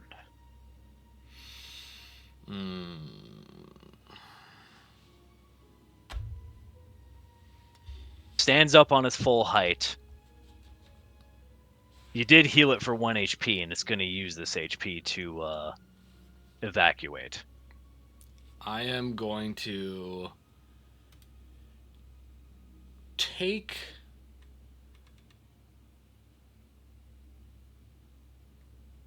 a reaction. Okay. I mean, we'll fall back into initiative. I'll take a reaction and I will take an opportunity attack to deal non-lethal damage to it. Okay. And so if Shifo Bayless is by me, is that an advantage? Sure. I'll say Shifo Bayless will give you advantage. He will also do so because this is a clearly malevolent creature. But I can't guarantee you it'll be non-lethal from him. Okay. I did. Damn. It's fucked That's up. not good. I did a 17. Yep. Bayless gets an 18 at best, and between the two of you, you both strike as true as you can, but once again, the physiology of this creature seems to be truly mastered, and it's able to provide its flexibility in ways that you never thought would be possible. Almost like it has no spine or bones to begin with, and it flies off of the deck at insane speed. Okay. And you realize now in the material realm. It's the army But below's problem. yeah, but like you say, it's not your problem right now, and there's a whole realm of possibilities for it now. Yeah, let Set's army deal with it. And it's 1 HP. You know, like it can get fucked up. It can get fucked Yeah. up. Not an immediate threat. Anyways, I look at Shifo Bayless. Let's not talk about this. I understand. Nonetheless, we have the ship. I do believe we need to rally the troops, so to speak. And so I need to find Amun and potentially my father, if they're still together. I have been ordered to bring you to Chiraku to retrieve the stinger of the web weaver. Inside check, not for him, but isn't the stinger of the web weaver with Big A? It's a 14. Inside check. It was. And the last place you know him to be was taking some type of municipal power in Chiraku. That you didn't know, but you know he was not armed with it by the time he was fighting Amun and Rashad. Okay. Then, were they fighting in Chiraku though? Yes, right? They were fighting in the In the old heart of temple. Tabaxi. Oh Yep, yeah. where Ion once was. Oh yeah. Fuck. Okay. And he took out my heart too. Yeah, that was yeah. He was an asshole. Yeah, he kind of replaced it. Yep. Yep. And you wrote that, so you know that that just lands on you. You know that, right? I know. All Yeah, I right. accept that. All right. I will go to Chiraku then. I think then I will reunite with the Web Weaver first. And if Amun's in the heart of Chibaxi, which he may not even be there still, but if you're in the heart of the Chibaxi, your access is nigh, like you have a lot of access. You can go to the underworld, Yeah, you can F off technically anywhere. So I will neglect that. And um, I will proceed to Chiraku. I'll look over to the captain and I will say, "This is thank you for allowing me to steer your ship earlier to attack those casters. Uh, I relinquish the control I had on your ship for that brief period of time back to you. And if you could set a course for Chiraku, I would be indebted to you."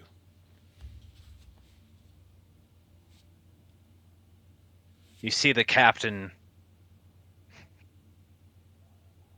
begrudgingly takes back her spot on the wheel,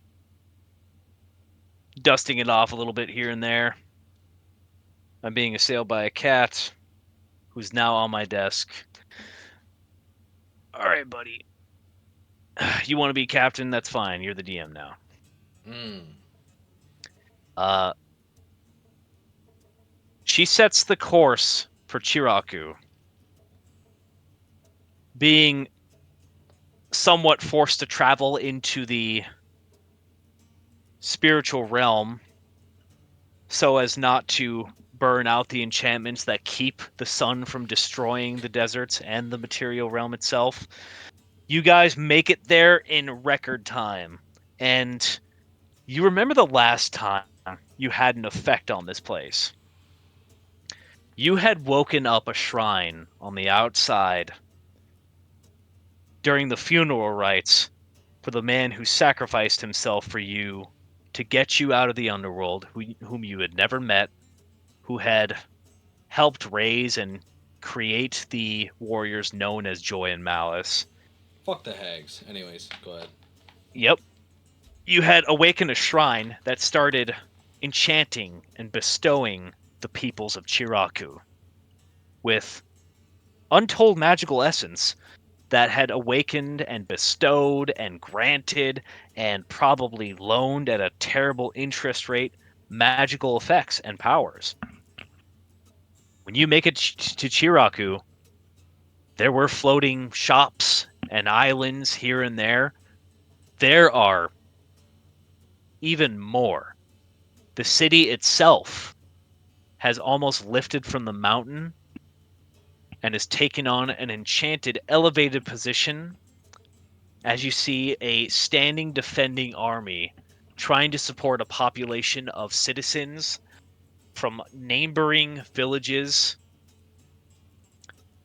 creating a haven within the illusory desert against the marching army of Set that isn't marching on this city itself, but within the eye line, you can see marching off to the east.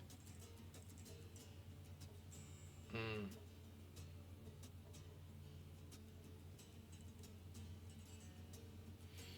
You see the crew of Ra looking in wonder at this city, and you see Bayless looking at it almost with a little of apprehension and worry. I walk up to him and I say, What is it that you see? You look Bayless in the eyes and you notice green eyes, similar to Tangeth and Roe. And he seems to be searching for something that is no longer there. And it dawns on you. The gigantic sarcophagus on the front of the temple of Iset, where the divine general that Aslam Durai has a pact with, is gone.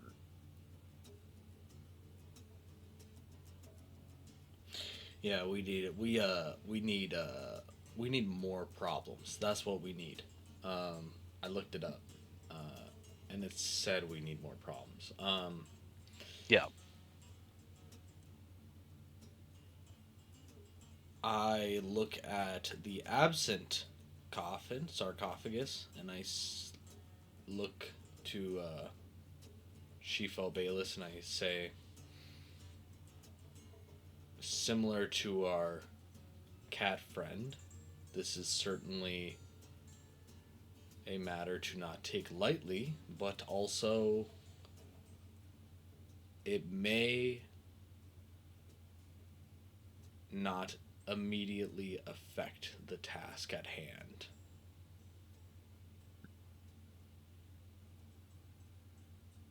I am worried because it is not as described by Diver.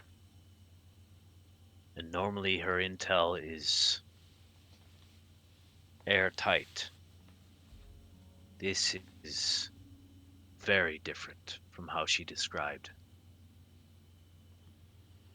I know that Chiraku and Pharos were not on the best terms, but this is a lot. Do you think they will help us in the war to come? I think I think they understand that any side that's not on set side is the right side. Maybe that's arrogance, or maybe that's me presuming the good in people. But I think the people of Chiraku will not be so easily swayed into just giving in to an army that walks across the Illusory Desert.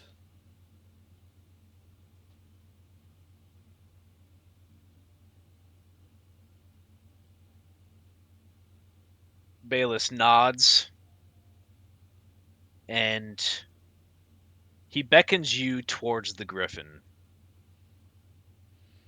I approach Griff Griff. And he asks, where do you think the stinger will be at this point? Mm,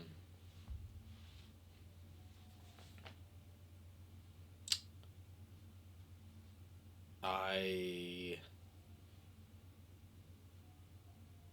couldn't say with certainty, but I have an idea of where I can start to look.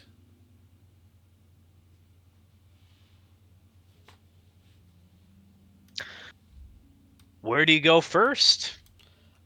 I would try because Patrick admittedly would not know. Well, maybe I would know if I search deep within my heart. But what I think I would do is go to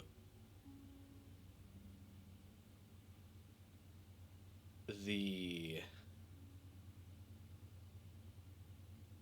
map room that was shown to me by what was his name? Not That Aslam was Durai. That was Aslan Durai, yeah, oh, that in the was Aslam. Temple of Iset. I would go to the Temple of Iset and go to the map room and make a list of inquiries if I'm able to. I think that's where I would start the approach. I would abandon the ark. I would have me and Shifo go on the Griffin. I would have the Griffin approach the Temple of Iset, and I would try to go to the map room to see if I can interface with the map in question. Uh, I would like to know your type of approach in terms of your aura, we'll say. Do you want to go in and try not to be noticed, or do you want to go in with the idea that you are Isaiah, and as far as anybody knows here, you are an authority figure that had a very strong personality change in the recent time? Um, I think I would definitely not hide what who I am and like my approach, and it's a Griffin, so it's like I'm basically riding on top of a school bus. Yep. Yep. I don't think I would be like I don't think there was an easy way to be really subtle of my approach to Chiraku. So I would just approach the front and geez, I don't even know how to make the case that I am me. That's the fucked up part. Um, No matter what you do, there's an argument parking the Griffin.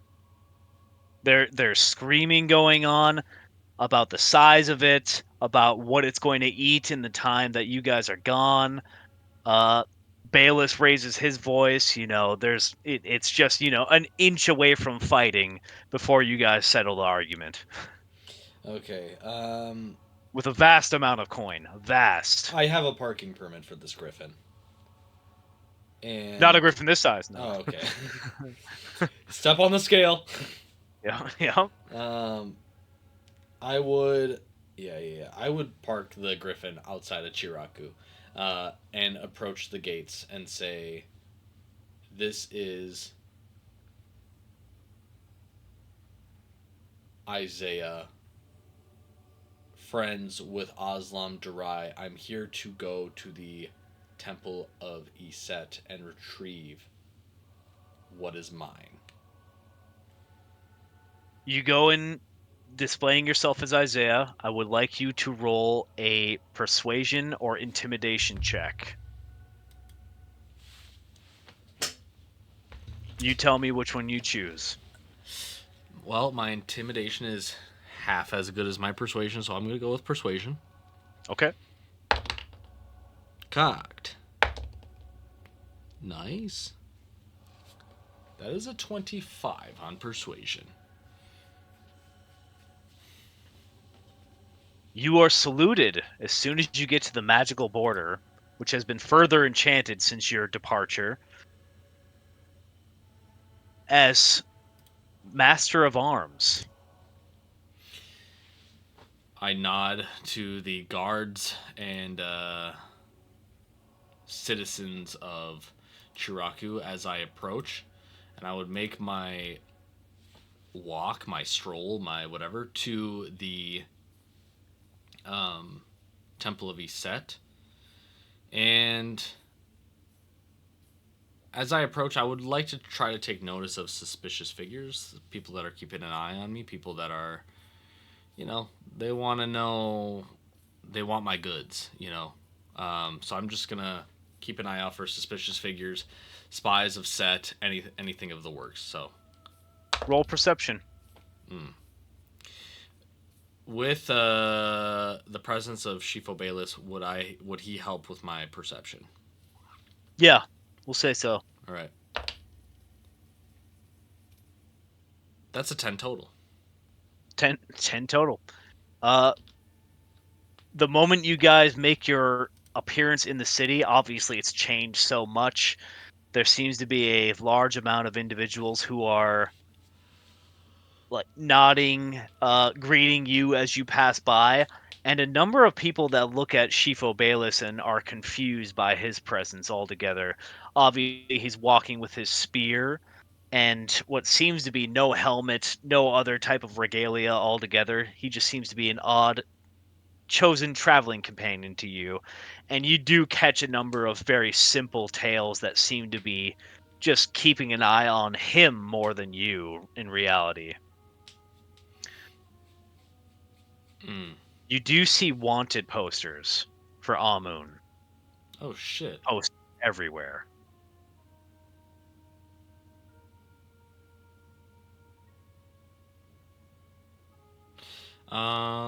Do the wanted posters give insight as to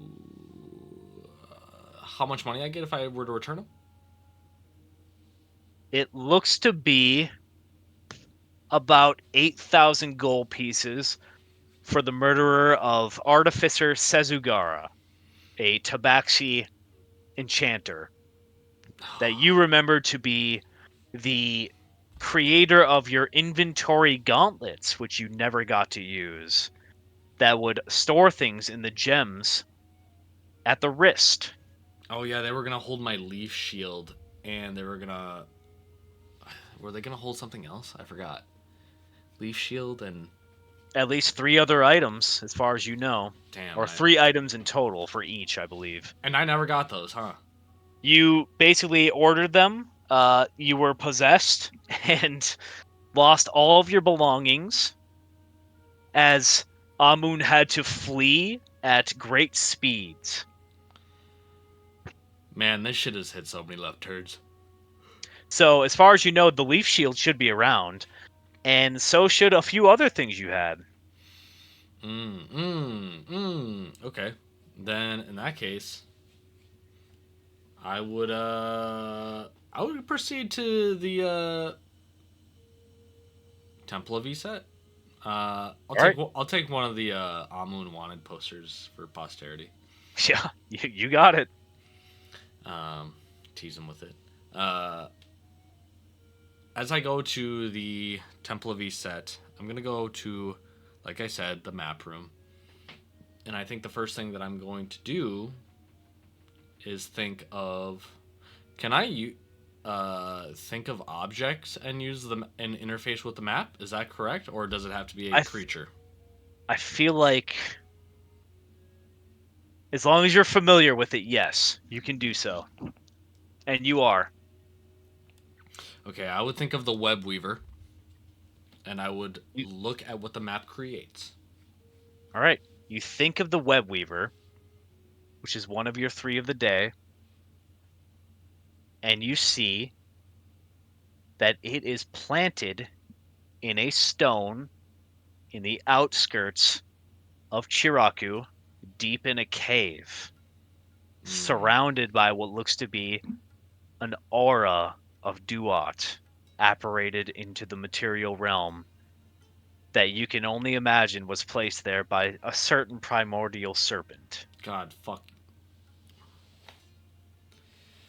Oh, You look at that though. that is the Ray. You're so not slick. Like, give me the closest. How do you? You're like, this is what you're doing. It's like when you're talking in front of your dog, but you don't want to say treat, so you spell out, Uh, TREAT. That's what yep. you're doing, except you're just spelling TRAP. And I'm gonna snuff you. I'm gonna snuff you. Um, but okay, so it's in a cave, but it's on the outskirts of Chiraku, and I don't see any people around, any soldiers, nothing. Roll me a perception check. Damn, that sucks. A 6. Can't tell. Okay, fair enough. I will let it be. Okay, then I would go and I would think of the leaf shield The leaf shield. at the map. You see that located in the image of, let's say, one of your gauntlets inside of your old room at the Squeaky Genie being tossed around by one of the goblins that works there in order to hit another goblin in the head that currently has a baguette that doesn't belong to it in its mouth, Mm. and it wants it. Wait, so how do I know the baguette doesn't belong to him from this vision of the map? Just due to the sheer ferocity that this gauntleted uh, little bastard is hitting him, you have to assume with that amount of drive, that's not his baguette. Yeah, that's fair. That's fair. Okay. Then I think my last thought would be, where is Amun? Amun, Mm-hmm. I'm glad you asked. You see Amun digging through a house of a man that you immediately deduce to be Bayless. You see a number of coalition memorabilia, armaments, weaponry, a numerous amount of spears that Amun seems to be inspecting, looking at, tossing away, desperately looking for one particular one. And you know which one it is. Oh shit. He's looking for the last drop, Yep. and he knows that Bayless has it. He doesn't know where. Oh fuck. Okay. And that's my 3. And so that's my amount for the day. I think what I would start to do is I think I would approach the squeaky genie. You approach the squeaky genie. You knock on the door. You hear the divine stacking of goblins to reach the bolt. And suddenly the recognition on the top goblin's face as Snake answers the door. And he says, "Oh, Matt. Isaiah, I didn't expect you would be back. I thought you were after the criminal Amun, as your normal ritual of the day." Yes, and if I needed to find a demigod whose primary notable contribution to history and godhood is serving raw, don't you think I would at least need my stuff? I mean, sir, you've, quite frankly, you've been walking out of every establishment rather shirtless, and on occasion, dealing many dire and terrible wounds to those who offend you and, well, your friends as well. But I didn't think you even needed or even wanted your stuff anymore. So your room has kind of been ransacked, and I mean, you also have the temple. Yeah, it's over here. Thank you. And you see Snake go on a full-scale war against his extended family, close family, and wife in order to reclaim your belongings. And before he could even hand me any of my shit, I run in there and I chase after the goblin with the baguette that's not his. Well, it's half-eaten, and I want you to roll me athletics. Okay. That Ray, Damn it. Yep. that's a natural 20. Oh my god. Well, that beats what I got. That's a 26, pal. You stomp on the ground. You fling a board in the air with the goblin on top of it. You grab him by the neck. The baguette's got nowhere to go. Who'd you steal this baguette from? Ah! Choking like Bart Simpson. I throw him out the window. Oh god. No, I don't. He goes. I like that idea of a scene just running in there. Where'd you get this baguette from? Throw him out the You window. gotta think about it like this.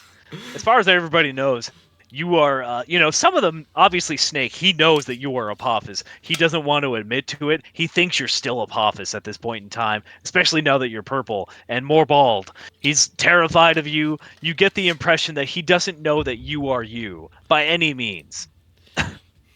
And you Yeah. see him making excuses for his whole family and stuff like that.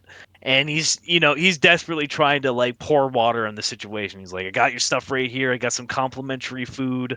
Uh, what's his name? Al, I think it's Al Dumatu. No, I can't remember. It's Al something, the guy who owns the Squeaky Genie. He's out for the day. He's having a day off.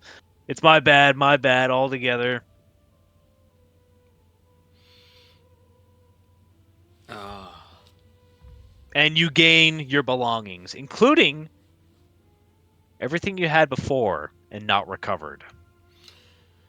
so, just for the purpose of the audience as well as Patrick, that includes the gauntlets. Yes. That includes the leaf shield. Yes. That includes nothing else. I guess. I mean, anything you would have left beforehand that Amun wasn't able to sneak out of the city before you guys were extradited. He didn't have my armor, did he? No, that was given to you back at home. Okay. Sounds good. So that's waiting for you. Okay, so if I have that, that means I can add the leaf shield to my inventory and equip it. And the leaf shield, is that an actual item? I think that's an actual item. I believe we made it an actual item. Might be the leaf shield, it might be the shield of Nagazi. I think Nagazi might be the keyword there.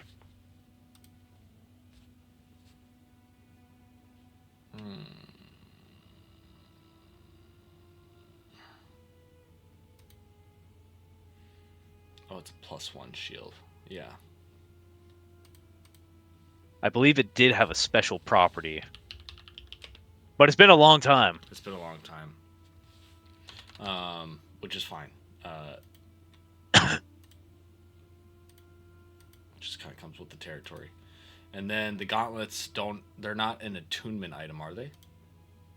I don't believe they were. Okay. I apparently had gauntlets of ogre power. Was that a part of the original set, or that was a different set that I lost at some point? That was a different set that is currently in the possession of Tomb-Maker, the Geomancer Dragonborn that raised Malice. God damn it. Okay. You can assume they were gifted to him by Apophis. Yeah, probably. Okay, sounds good. Then, then in that case, I will go to. Where else would I need to visit in Chiraku? Before leaving it. That's up to you, man. Can I pull up like a quest map or my journal and see what other points of interest may potentially be in Chiraku before I leave it to go to the Web Weaver? I will say you can roll me a. Oh boy. Just Roll give me me a an insight check. history or insight check just to refresh parts of my memory. I don't need the whole list, but just something. Wow. Back to classic me. Okay. It's an 8 on my insight. A number of things have changed recently. There's no like direct, let's say, graffiti painting of Apophis's symbol upon the whole city of Chiraku to adopt it into a 1984 V for Vendetta oppressive state. But I'll say that there's a number of individuals that are apparently in charge at this point in time that seem to have possibly been placed there by Apophis in your stead that seem to regard you with authority no matter where you go, almost like a form of secret police.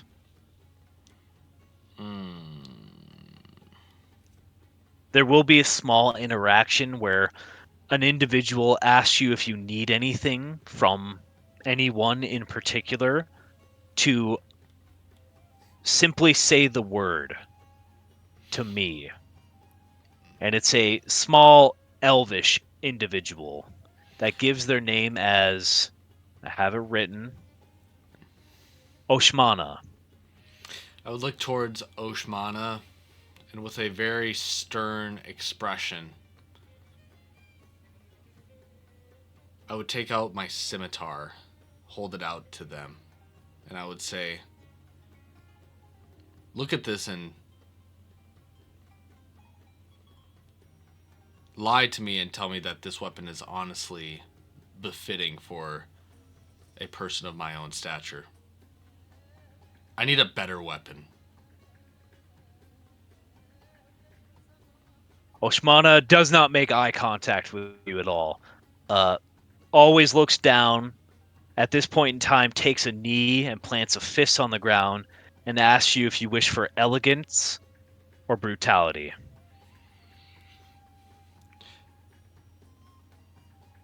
I say,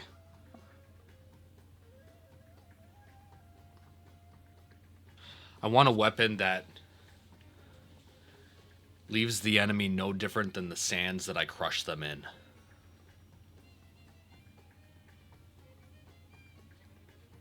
Oshmana looks in the direction of Bayless.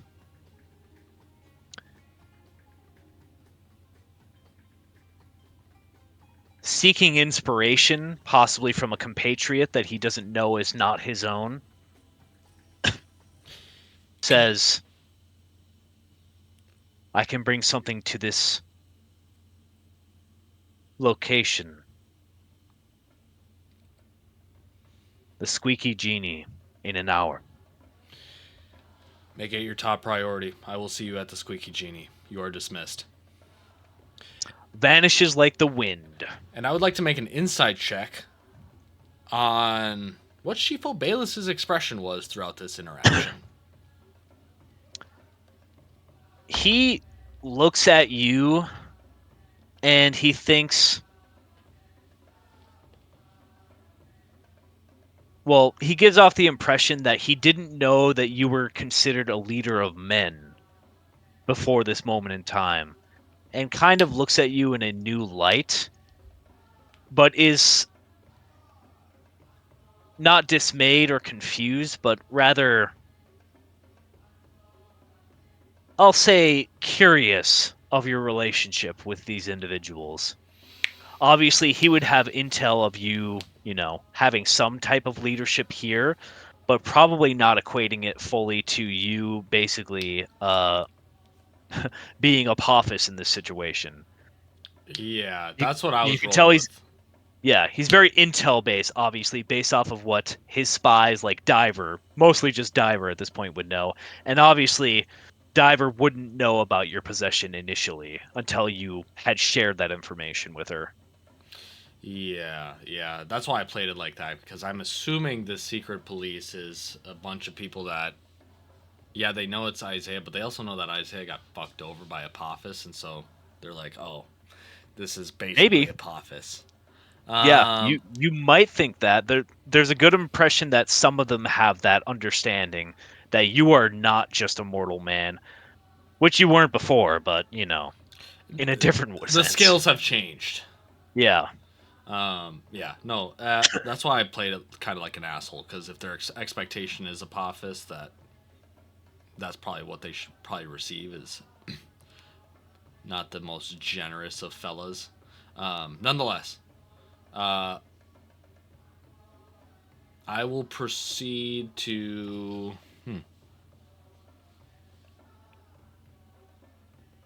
I will look towards Shifo Bayless and I will say, is there anything you need? The city is here to support us, and this is our kind of our last bastion of safety until we leave for a bit. First thing he'll do is, at this point in time, in the city, he'll ask you to help him appropriate or attach his arm to his person, and he would simply ask if there's any means of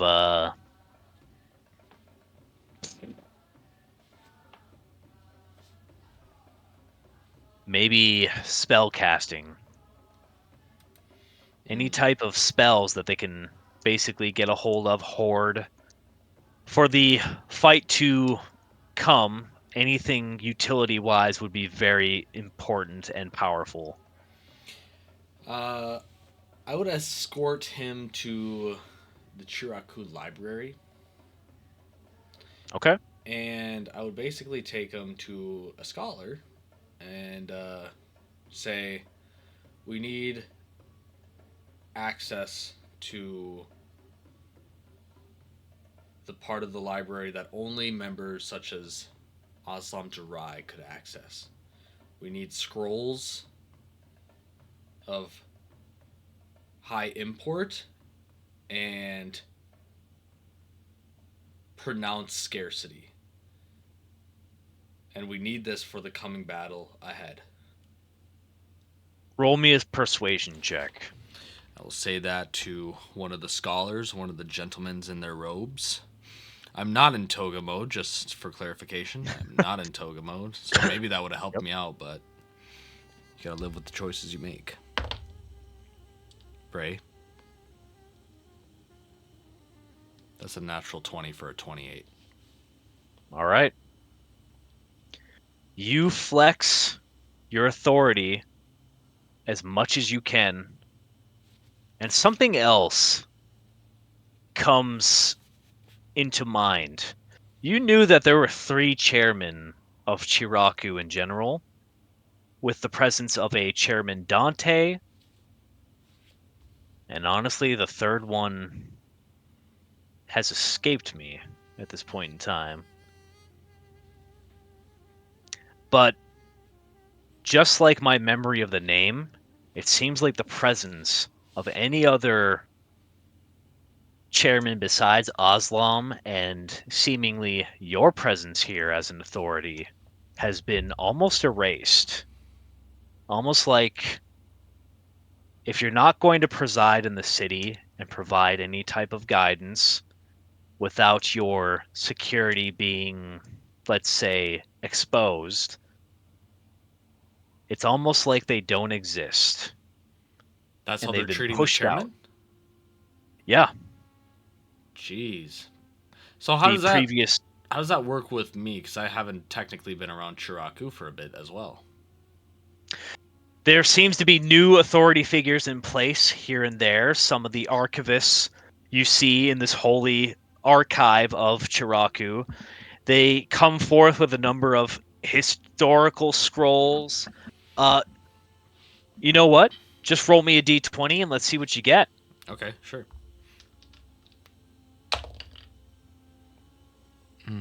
18. 18. All right, roll me a d4 if you have one available. I have one. Oh, that's a 4. All right. So you're going to get 2 scrolls of regeneration, Sick. a scroll of major image. Oh boy. Okay. I want you to roll me another d20 for this one. Oh, shit. That is a 15. Okay. I need to see what this is called. I can't remember.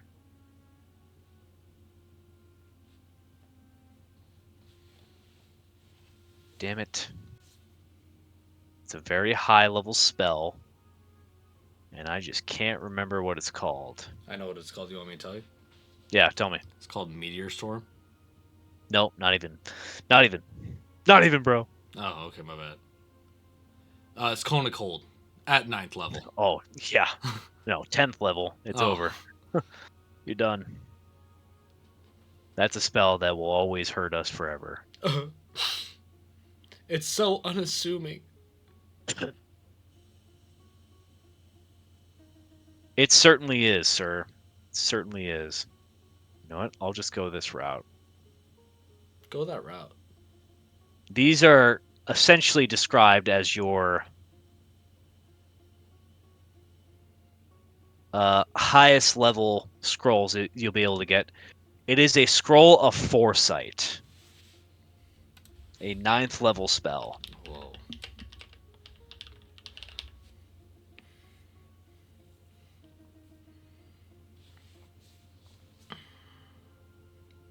Badass. Badass. What is this inner sanctum of this library? Is this like the walled off section at Hogwarts? It is a place where no candle light or physical flame shall ever touch. Everything is illuminated with glowing stones that are simply ignited by a simple, just glancing touch from a black piece of chalk from any of the archivists that light only scrolls, as the art of bookcraft was not even in existence by the time the creation of this library had begun. You feel the scrolls on your hands, and you immediately know that these are not paper, these are made from skin. And the source of the skin is probably something you don't want to think about. Oh my gosh. You were wrong. It's a scroll of foreskin. It could be. Oh shit. They're all 4th level Ray. spells. Oh. But there can't be a 4th level spell of foresight. Oh my Oh god, the gosh. foresight. That's beautiful. Um, then in that case, I will take these lovely scrolls and I will proceed. I will proceed. I'll hand them. I'll give the.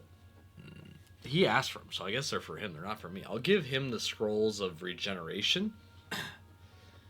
And I don't even know what the scroll of regeneration is.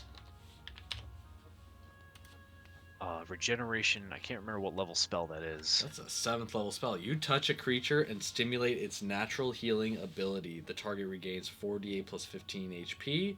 For the duration of the spell, the target regains 1 hit point at the start of each of his turn, 10 hit points each minute.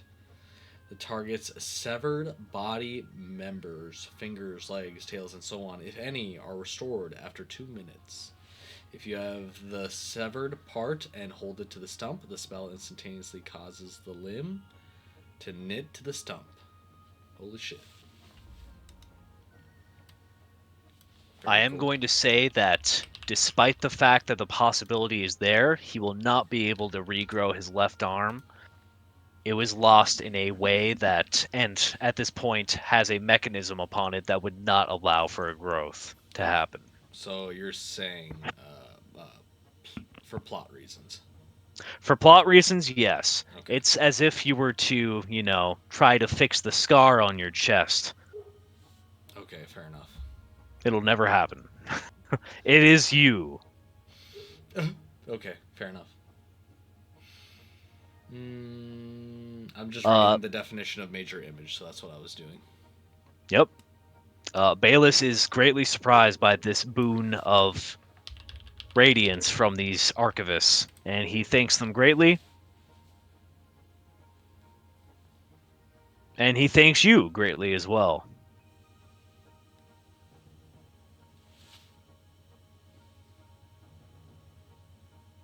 Holy dick. Okay. Yeah. I see why that's 9th level. Okay. I will begin my stroll to the squeaky genie. I'm gonna pull one of the guards aside. That's like a little low key, like not of high import, kind of like a squire of sorts, so to speak. Okay. And I'm going to actually ask him about. I'm just gonna seem really confused. I'm gonna be like, pardon me, young lad. Last night, I'm sorry, it's just been such a foggy night with uh, how much alcohol was consumed, and I'm a little out of it. When's the last time that I've been to Chiraku? I just got here today, and it seems like a lot has changed since the last time I've been here. But I also don't feel like I've been gone that long. My lord, a number of you and your disciples had left maybe a month. It's difficult to tell Mm. how much time has passed with the apparating and disapparating of the sun in the past month or so, Mm-hmm. but you had gathered those you decided were worthy amongst our warriors and our guards, and you departed with them to make plans and war against Set and any of those you deemed enemies of Chiraku. Mm. That I must. was hoping to be chosen amongst your disciples, of course, but the gifts you blessed me with proved not to be as bountiful as many others.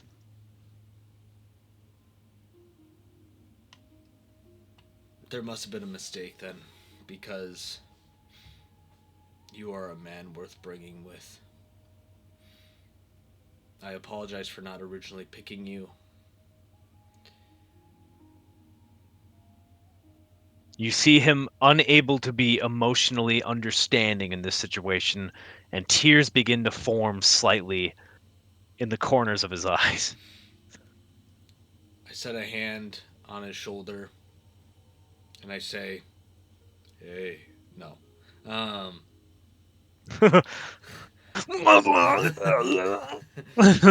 um, I say to him,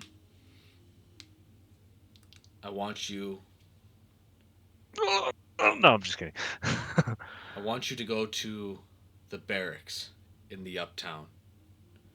You, from today here on out, are a member of the Royal Guard of Chiraku, and I need you to guard specifically the Temple of Iset from people who would wish to desecrate, ransack, or do otherwise devious things. Your position here, as it's been made clear to me, is beneath you, and what you've presented to me today is that you are ready to rise to the occasion."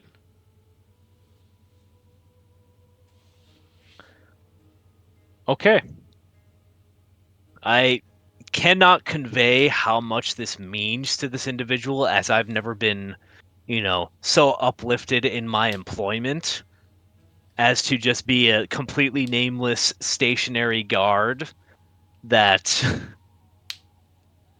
is suddenly a member of the Royal Guard, in which I don't even think Chiraku has any type of royalty or any other system other than chairman, but he departs immediately, pushing every library, librarian, archivist, monk, scholar, any kind out of his way as he departs for the Temple of Iset immediately. Yeah, it's like working out a U-boat in Target, and someone walks up to you and they're like, "I think you deserve to be the store director.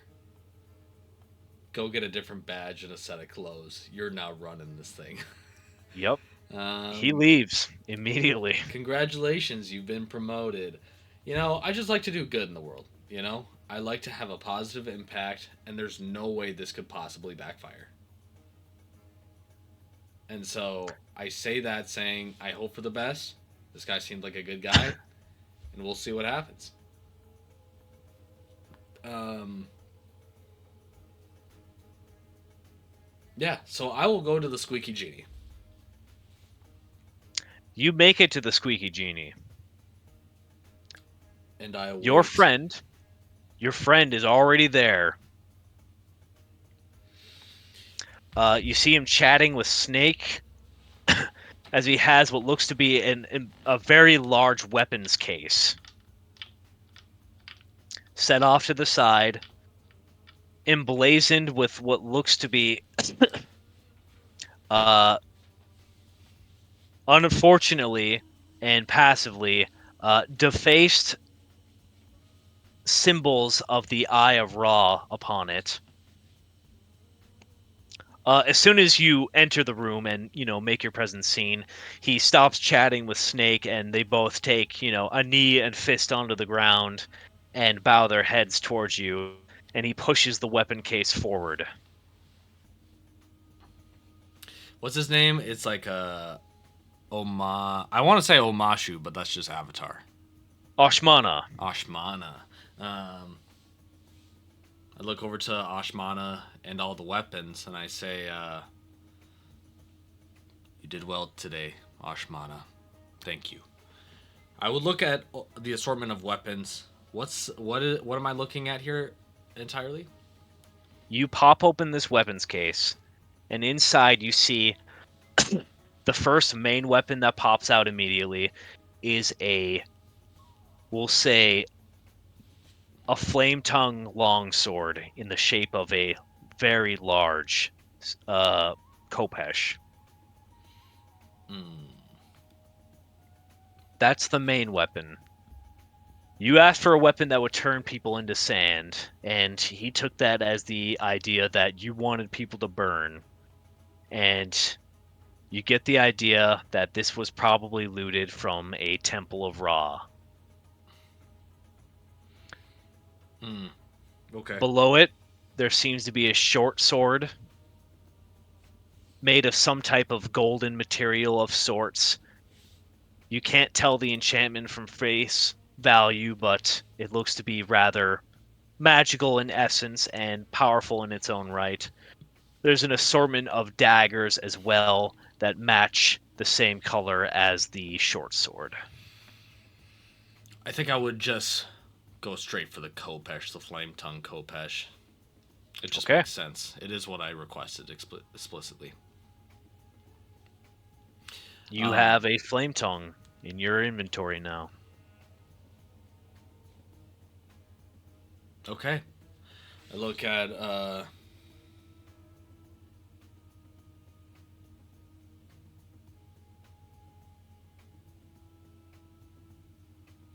Oshma? Oshmana, Oshmana. I look at Oshmana and I would say this is far better than what I could have expected. You've done very well here today. I would like to grant you an additional opportunity if you would be interested.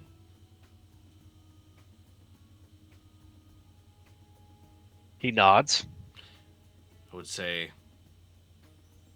I would like you to be the weapon master for our royal guard here in Shiraku. And if you were to take up this offer, this opportunity, I would send you to the barracks and I would send you to get fitted for new gear and to have you guard the Temple of Iset and also help arm all the other royal guardsmen with weapons as they see fit.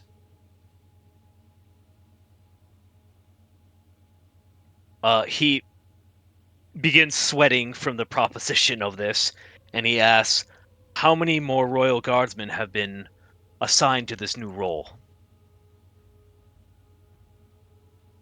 The number keeps going up, but so far, two. He sighs in relief, personally, that he doesn't have to look for too many weapons. and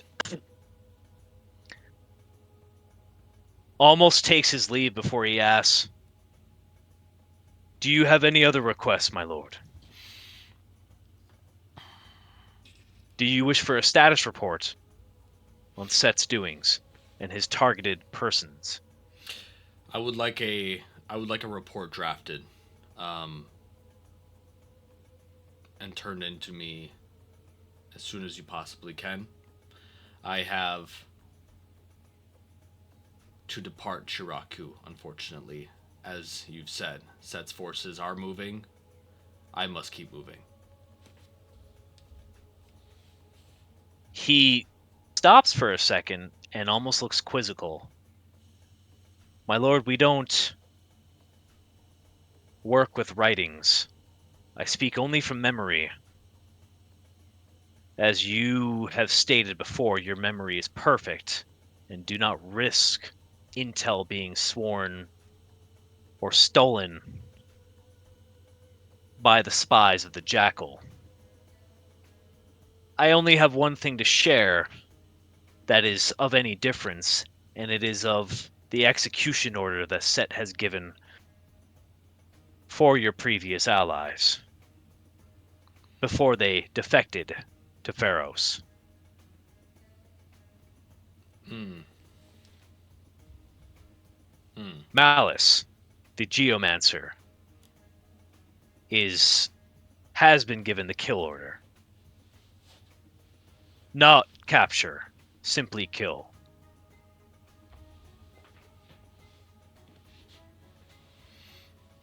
He has taken priority even over you and Idalia. Interesting. As for why, I could not share. The reasonings of the Jackal are known only to him, and maybe some of his brood. That was Does the only information we could get. does Set's orders only apply to Malice or my other companions as well?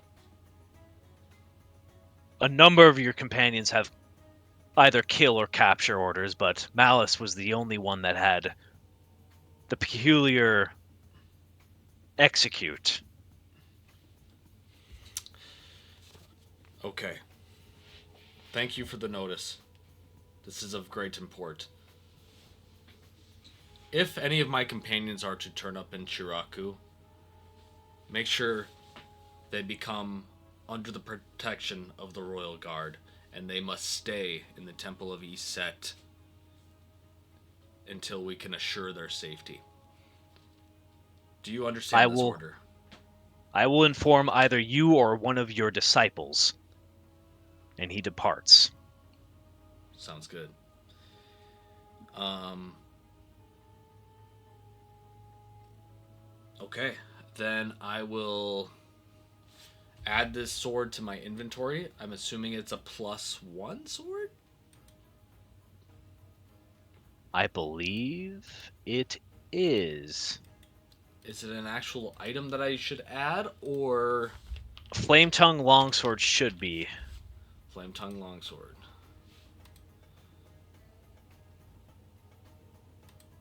Sounds good. And if it's not a +1, we'll just make it a +1. Let's go to actions. It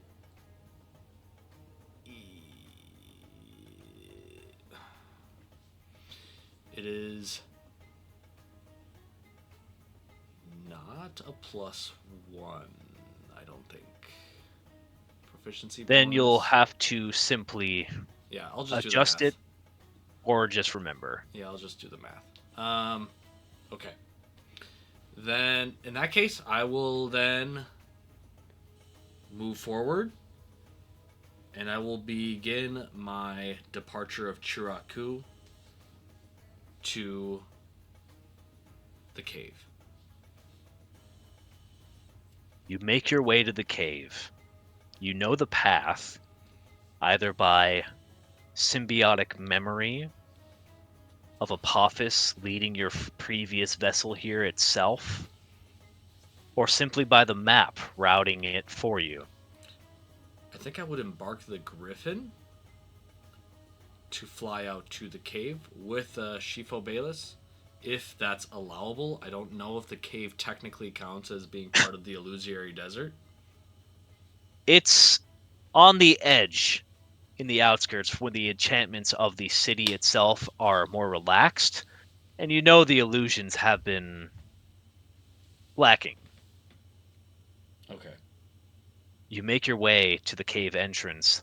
The Griffin cannot obviously join you, but Bayless can, and will do so in whatever safe way he possibly can.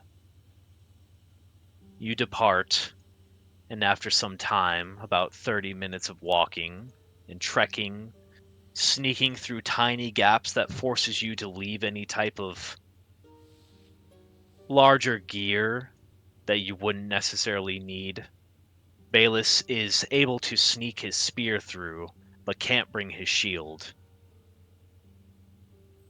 And eventually you find yourself face to face with this makeshift shrine that Apophis has made.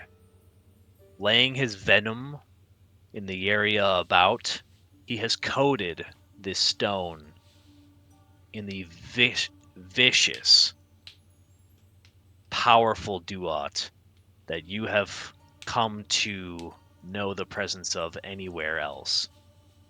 Bayless looks at it for the first time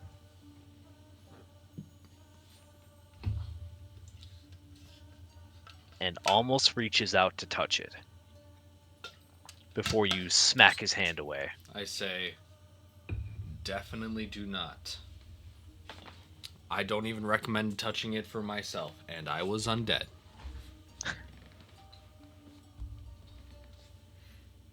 He nods at your guidance. Um, so how big is it? Like a pool, would you say, or how big of a surface area are we talking here? It's not truly that big. It's only about, let's say, 5 feet in diameter in every direction. And the stone that the not scimitar, Kopesh is planted into seems to be the direct source of this particular essence of Duat. As you get close, you know that you have no type of feared effect that it can hurt you or eat away at your spirit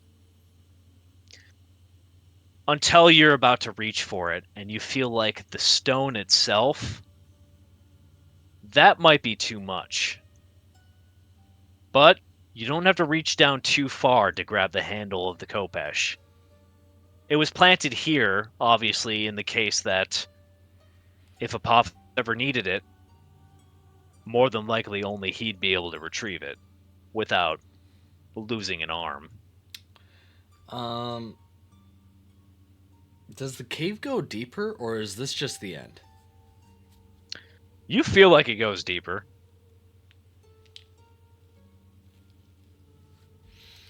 Um,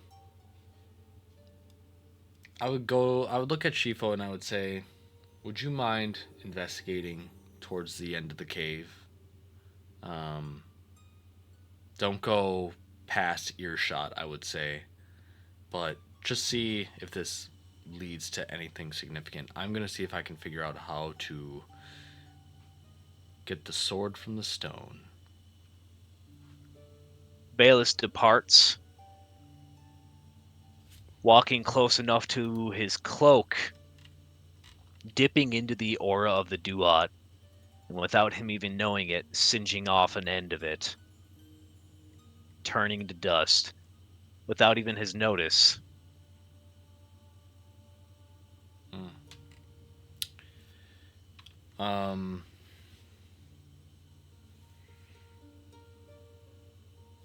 I'm gonna see because I recall doing this when I actually had it. This was when I was helping all of the people in what I think was the Duat when I originally encountered Apophis's venom. But if I reach out to the web weaver and call for it to return, does it budge? You try, and you don't feel it because you're not attuned to it Oh at yeah, this that's moment in time. right. That is right. It Um, has been broken. yeah. Uh,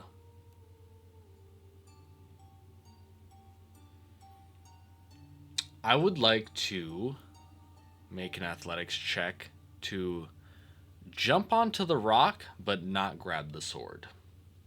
Okay. Make an athletics check.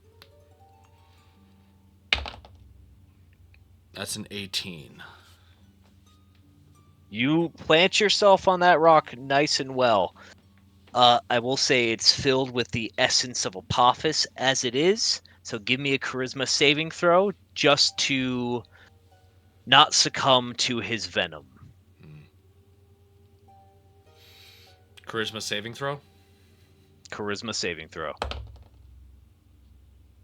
That is a 21. Very good. Okay. You feel the venom coursing through your feet, your hands. It reaches your mind, and for a second, you're back in your old body. You can tell this is the past.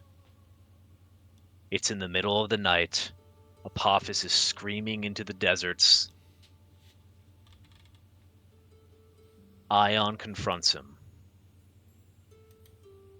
He scolds her for not taking her true form. Ion seems confused by your odd behavior and statement before she takes a long, deep look at you and realizes that you're not Isaiah anymore. You're someone different, someone that she should know.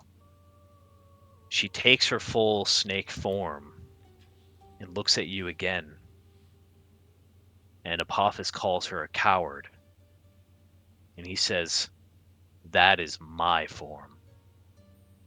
You need to learn who you are. You need to know yourself. Know thyself." And she's confused and conflicted. An argument happens, a short fight, an exchange of blows, nothing lethal, and eventually he holds her in his arms and begins to weep. And you see Ion weep in his arms, and she takes a form you've never seen before. Something divine. Something that the guardian of the heart of Jabaxi should look like. Elegant but strong. Not a lizard folk. Not a snake. Something balanced in the in-between. The delicate features of a young woman who is just becoming to know herself, equipped with a physique of a heavyweight boxer. Oh, hell yeah. She looks into Apophis's eyes, and you see acceptance. And then she looks at Isaiah, and she strikes Apophis harder than she's ever struck anyone before. And that was the last time she saw him when he comes to.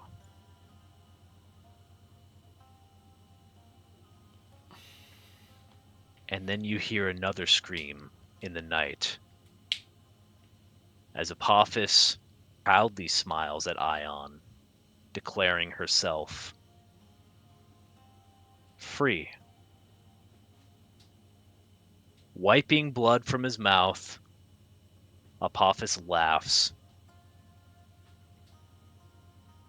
and taunts fate, daring the sun to rise, knowing that it won't. He hears another scream, not Ion,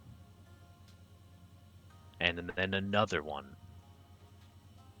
and another one, as three more children make themselves known to their father. And you are standing above this rock, staring at the Kopesh.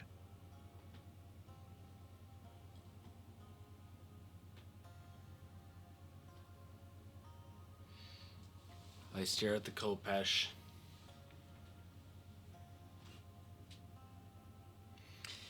And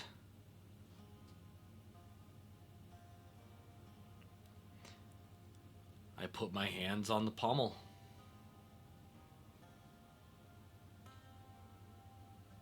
It pulls free. No strength check? It's yours to wield. You feel a surge of power upon the Kopesh is one simple symbol of Apophis burnt into it for eternity.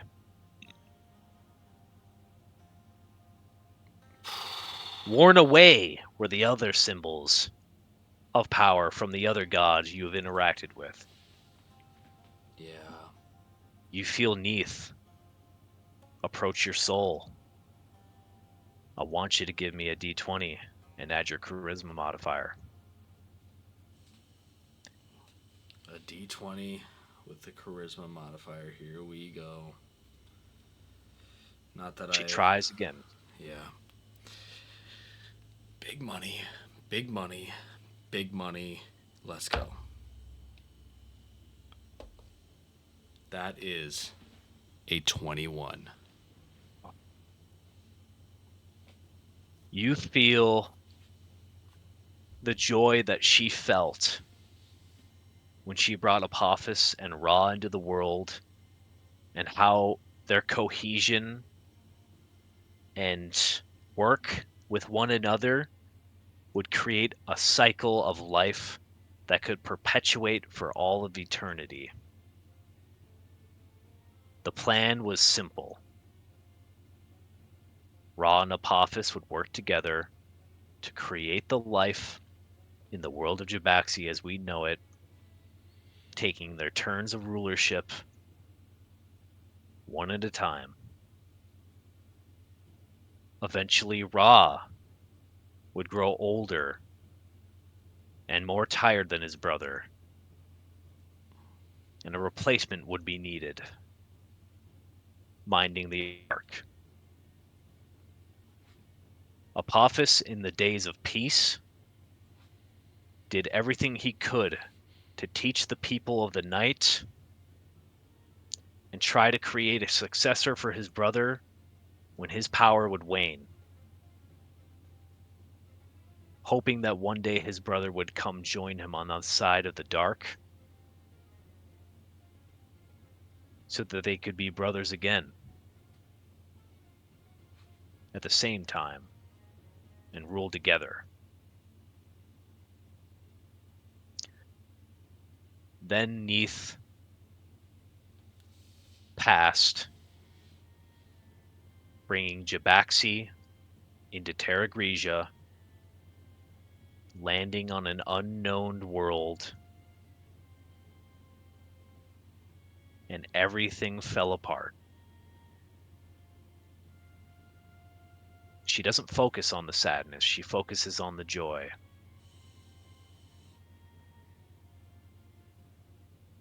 And you take the first step into realizing the power that is yours.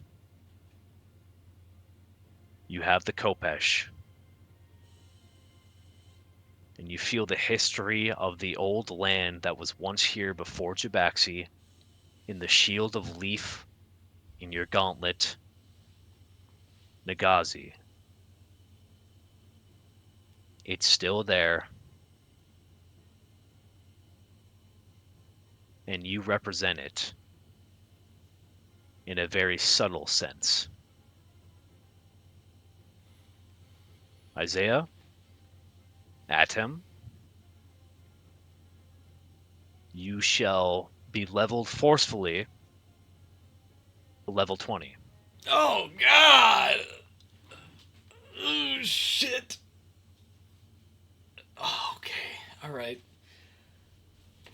That's badass. That's gonna take a You're lot of not math. you're not a full avatar yet, but you have made cohesion with Neith. Oh, okay. Oh fuck. Okay. Um. You can consider yourself at this point an equivalent to Amun in what he exists as without the presence of his god as well. Okay. So I gotta level up. Okay, A lot. a lot. I will do that behind the scenes. Yes, I do not that's need to not do to be that right done now. now. Yep.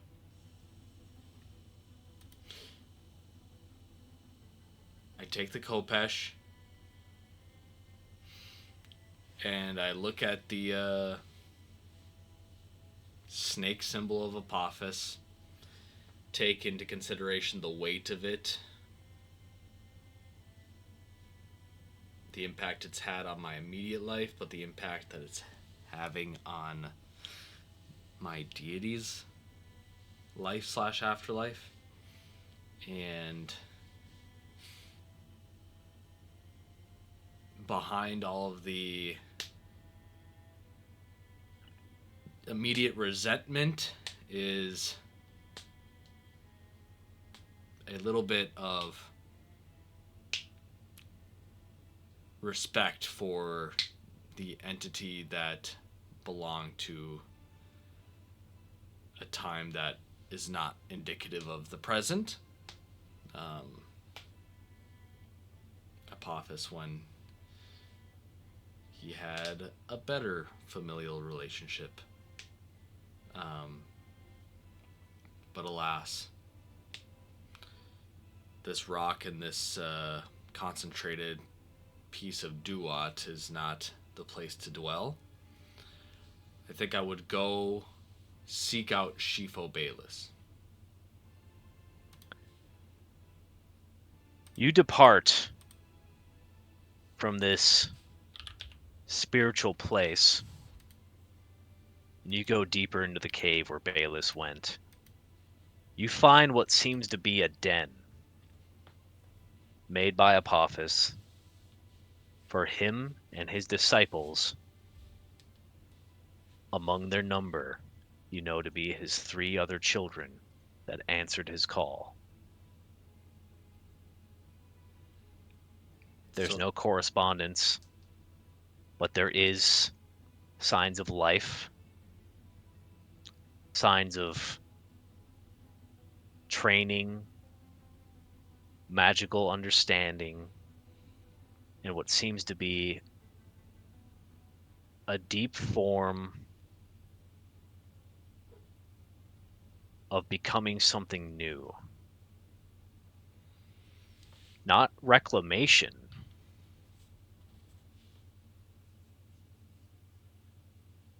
but similar to the drive that you hold for what you believe to be yours. mm, are they conscious? Are they awake? They're not here, Okay. just signs of life. What's They Go ahead. seem similar to Ion, a little carefree here and there. You see the bond and essence between them, and all 3 of them, all the 3 of these new children seem distant from their father. As you know, he has countless, as far as anyone knows, and seems to spawn them from his own essence. He does not take care of them in the same way that any mortal would. And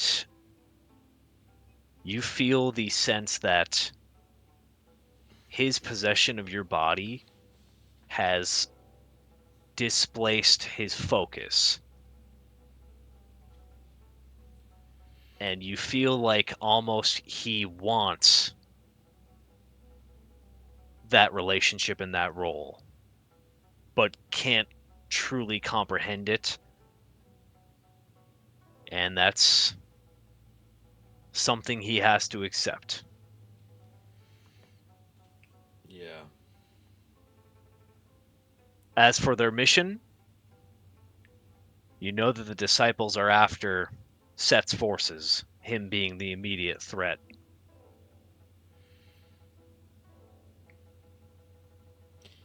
Where do Interesting. you go from here?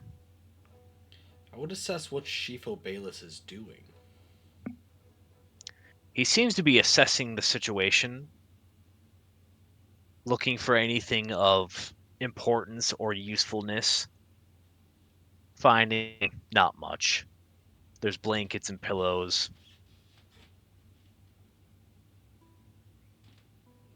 Okay. I would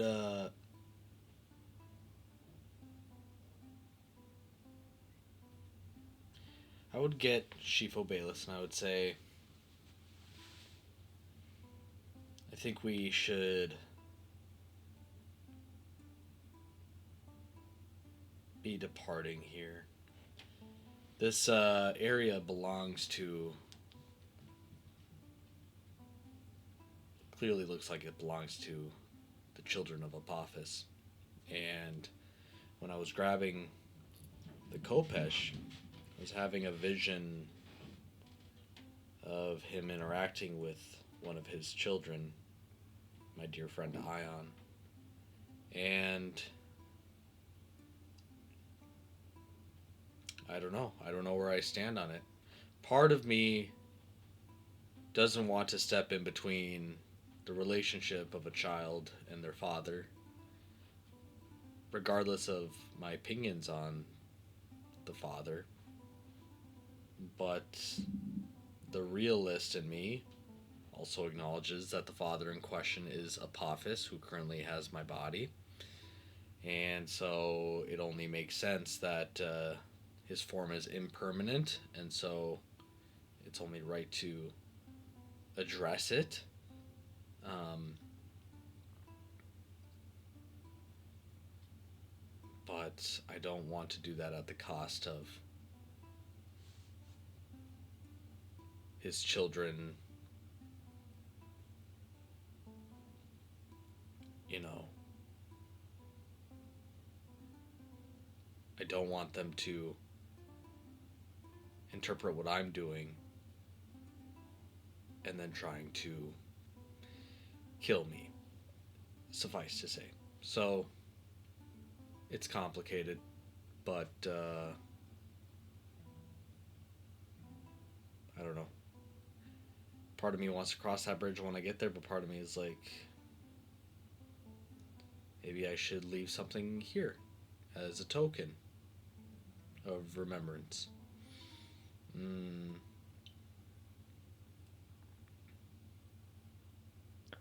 Allow me to be the advice giving parent that, in my experience, sometimes the lack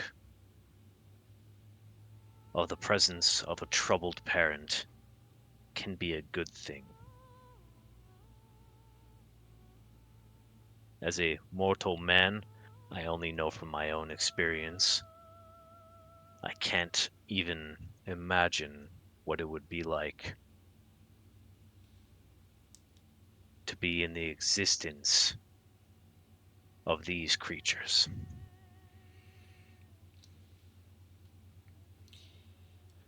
we don't get to choose our parents, Shifa Bayless. So we gotta have a little bit of sympathy for them. Alas, let's uh, let's pack up and let's return to the Ark. In the end, it will be do or die. I will not die if I can help it, and I will not allow you to die. I will not allow me to die either. Well,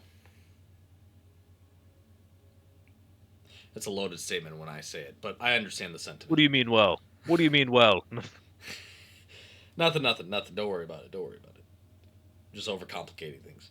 Anyways, uh, I would leave. I would try. I would attempt to leave the cave.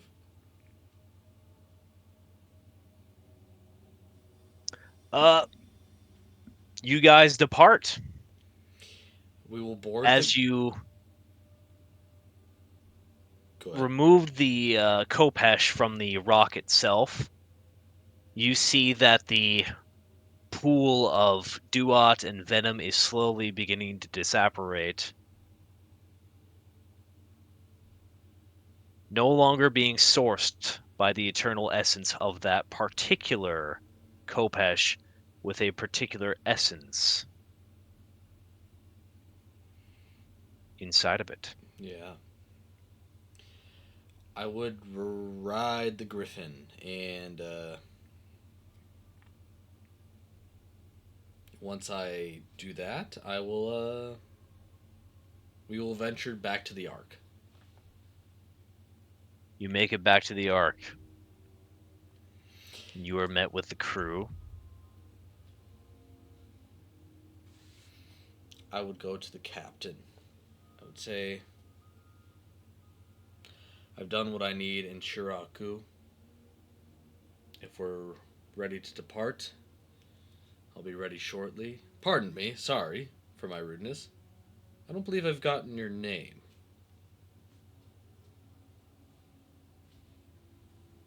You're speaking to the captain. Yes, sir.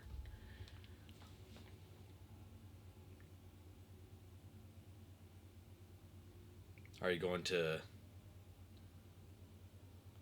Arc of She looks. Ra random name generator? No, I don't have that, unfortunately. Uh, she looks at you and she raises a brow. Do you believe this Ark to be some type of taxi service? As if we don't have a route we have not been upon for, at this point, who knows how long in the material realm? Yes, I don't mean to impose on the duties that are currently bestowed upon the members of the Ark of Ra. But I also understand that the Ark of Ra and Ra himself are in a atypical position, such that Set's forces are trying to take over the ship, and Apophis has stolen the sun, and Ra is nowhere to be seen. So our approach also has to be atypical, I think. And you can obviously let me know if I'm wrong. So when I come back on board with inquiries of next steps, it's in the interest of bringing things back to normal. It's in the interest of getting Apophis out of the material realm, and it's in the interest of having Ra being restored. Now, I would like to think that is a ideal and a mission that you and I can rally behind. Do you disagree? You may call me Lorian, and I will have you know the fastest way to bring Ra back is to perform the cycle of the sun. The only way to do that is to mount the ark inside of the Duat and bring the sun across the lands in which people have been freezing and dying upon. Can I make a insider general knowledge check, because I understand that that's the typical way the sun works in with Ra, But that stopped ever since Apophis came back to the material realm. So she's speaking Correct. on an outdated method of bringing the sun back. That's not going to bring the sun back. Yeah, it very well could have that issue. Uh, you get the idea that she has not been on the Ark for some time, as it was taken, and may not fully comprehend the fact that Apophis is not part of the cycle anymore, and at this point in time is probably going to do the opposite of what's been happening. Yeah. I will clarify with her, and I will say, pardon me for not being more transparent on the position that we're in. But when I say Apophis is on the material realm, I mean more specifically that Apophis is not within his cycle. Apophis is in my prior physical form. That's a lot of information. Let's just take let's count to three. One, two, three. Okay, deep breath. You conveyed this information, and she conveys that she doesn't know the next step if that is the case. And that's why I am telling you, Lorian, that I am trying to give you the next step because I'm trying to solve this problem. And so, we must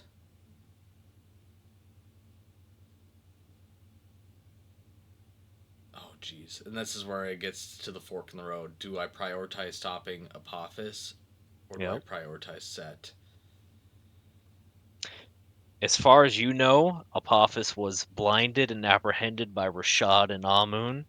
You don't know where they are at this point. You know that Amun wanted to, you know, Get her but wiped. Rashad Yeah. did not. Yeah. Um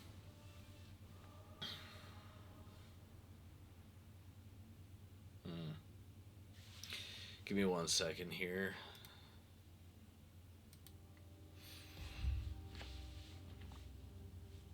A map of Jabaxi and Terra Grigia, Salia at large is shown. The route of the Ark is displayed in the cabin quarters of the only room on the Ark in the captain's area, and it shows the route that the Ark has taken for the first couple of centuries of Jabaxi's existence in Salia, always arcing through and towards the legendary lands of Vari.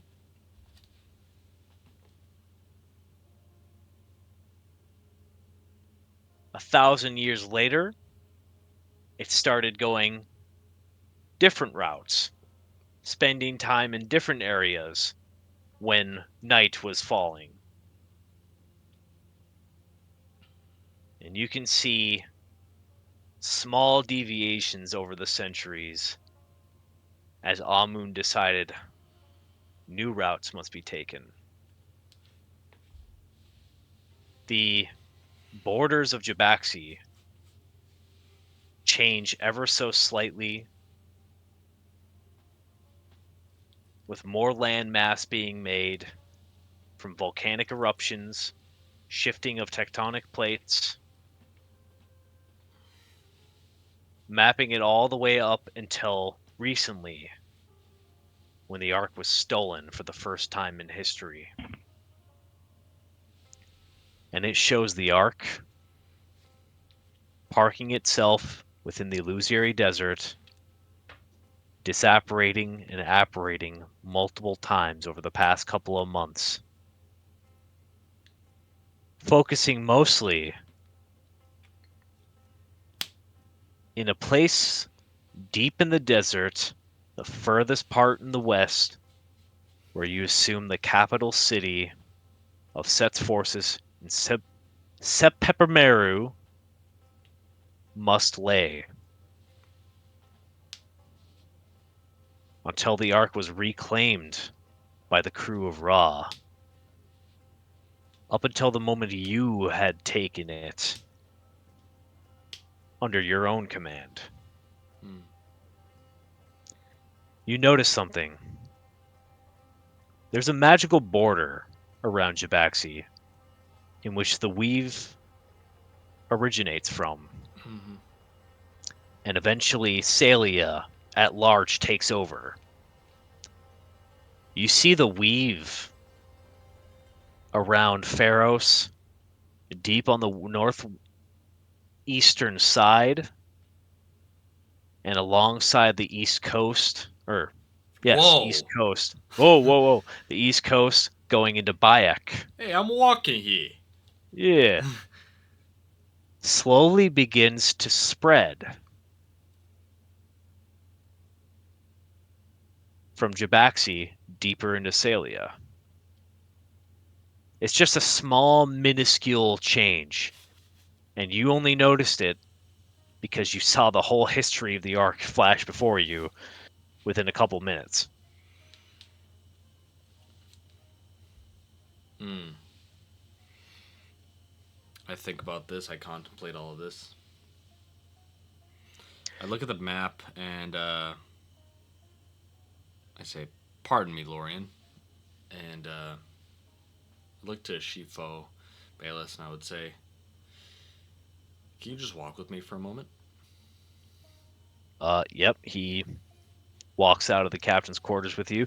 You hear Lorien arguing with basically a quartermaster saying that the only way to actually make a cycle of night and day is to go in and out of the Illusory Desert, but doing so will cause more issues with the illusions dissipating and so on and so forth.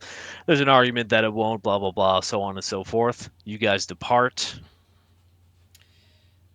I would walk up the, you know, next to the guardrail up the deck, and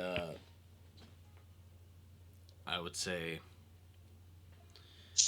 when I grabbed the sword, I didn't tell you this, but my spirit was amplified as it finally kind of reached a point where it could have a firm grasp of the original owner of this sword. And I would gesture towards, not gesture, but I would set a hand on the web weaver that's in its hilt or Mhm. scabbard. And I would say, I'm one step closer to being in a space where I can step to the forces of Set and have more of a chance than I ever did. But as much as Set's forces pose a threat and they endanger Pharos and the rest of Jabaxi and my friends, I don't think it's right to force or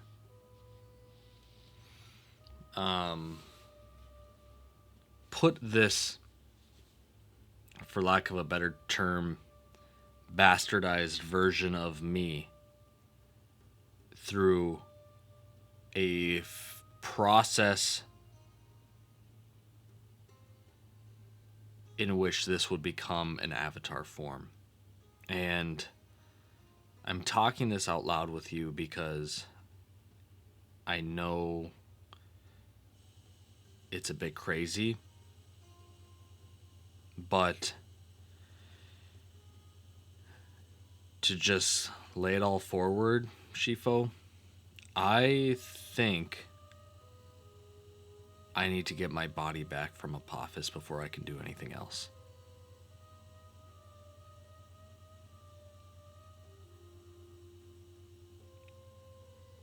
He looks at you for a long time.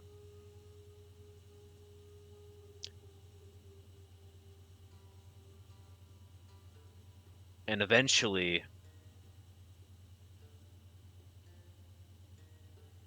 agrees. If you believe that is the right move, to find yourself and center yourself before this battle, then we shall do so. My goal was to bring you the web weaver. That is done. I have been asked to get my spear for this upcoming battle, and I am still apprehensive. I question my judgment on the battlefield with a weapon that is supposedly capable of killing a god,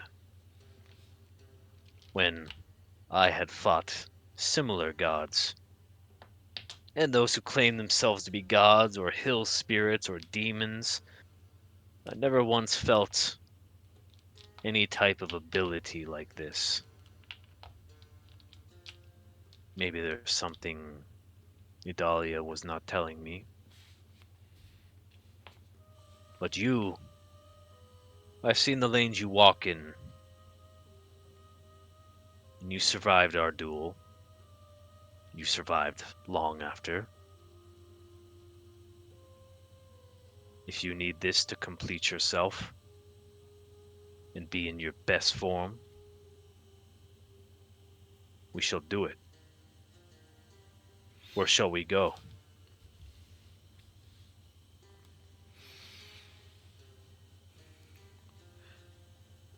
The last location of Apophis was with my father and Amun in the heart of Jabaxi. Deep underneath the dunes and soil underneath, that is the heart. I don't know if we can use the ark to get there, but I do know a way to get there.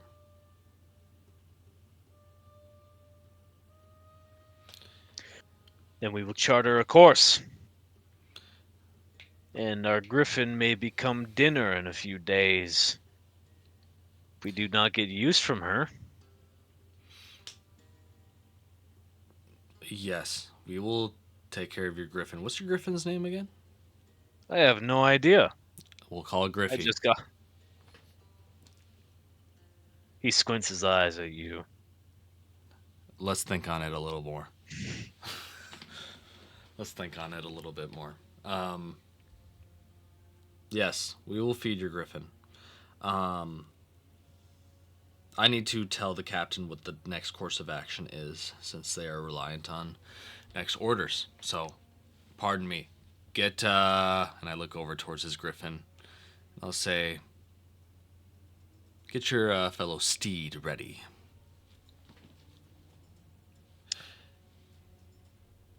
And I will go to Lorien. And I will go to Lorien and I will say, I have come up with a plan to help restore Apophis back in his cycle. I will be going about it with just me, Shifo, Bayless, and our Griffin companion here. What that means for the crew is that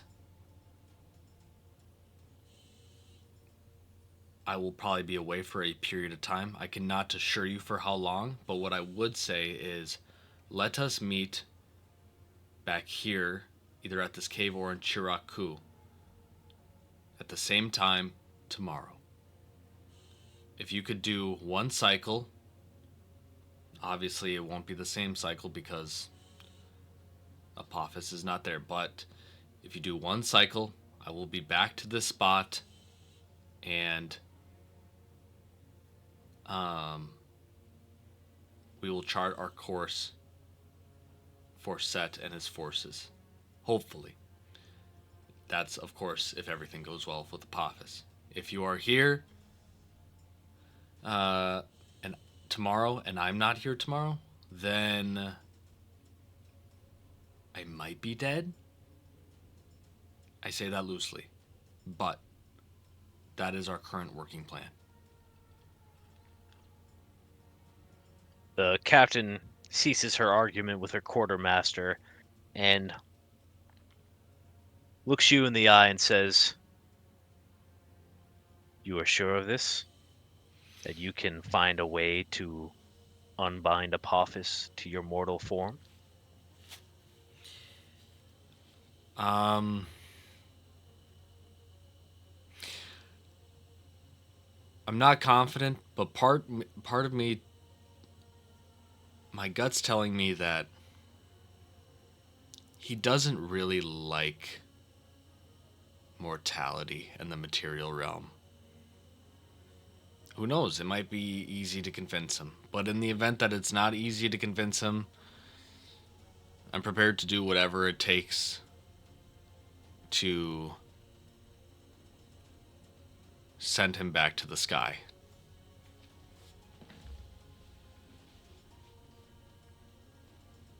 Then the captain agrees, and she says she will wait until the form of nightfall befalls the city of Chiraku the following day. And if you're not there, she will depart and continue the cycle of whatever form they take with the Ark of Ra. And I would hand the flame tongue sword to the captain, and I would say, Oh, I don't know if I will see Ra again, or if I will even live to even have an opportunity. But if you are to see him again, could you please return this as a token or a gift?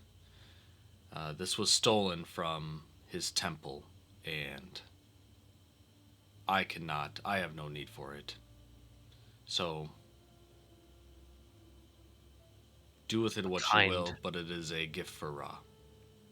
kind offering and boon. Return to those who was offered to. I nod, and I will dismiss myself from the captain's quarters. And I will go to Shifo Bayless and his griffin. Bayless and his griffin are exhausted. The day has been long. Much flying and a short battle was had between you and something unholy. Where do Yeah. you guys set up camp? I will set up camp. I would take Shifo Bayless and the griffin to probably the base of the cave. Okay. Oh, jeez. Oh my. My phone just thought I said the two magical words. Um, I would go to the base of the cave and make a tent there. Or, no, I don't know if I want to be at the base of the cave. That seems just like a cause for disaster. Um, I would go maybe a half mile up the ridge line of the cave, just like keep walking. I don't want to go into the desert per se. I don't want to go into the Illusory Desert. God forbid, Okay. no. But I do want to be away from the cave. And I would like to set up camp there. Camp is set. Oh god. Maybe, maybe in a crevasse or like a little nook in maybe some like cliff face or canyon wall.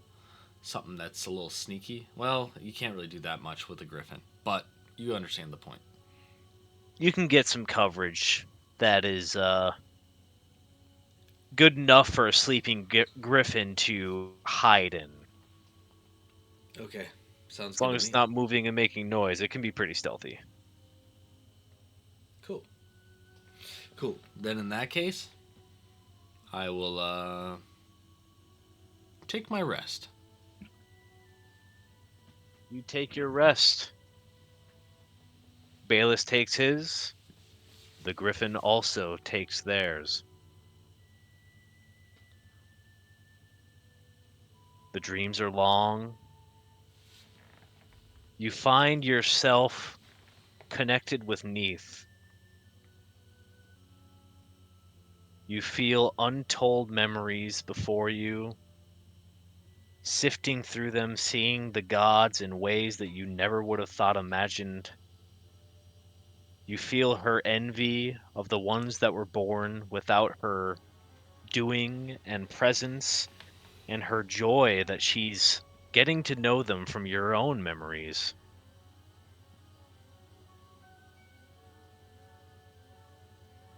She lingers greatly on memories of you and your mother and the veneration she gets from the love between the two of you. And she begins to piece together your form in which that you will take from her idea.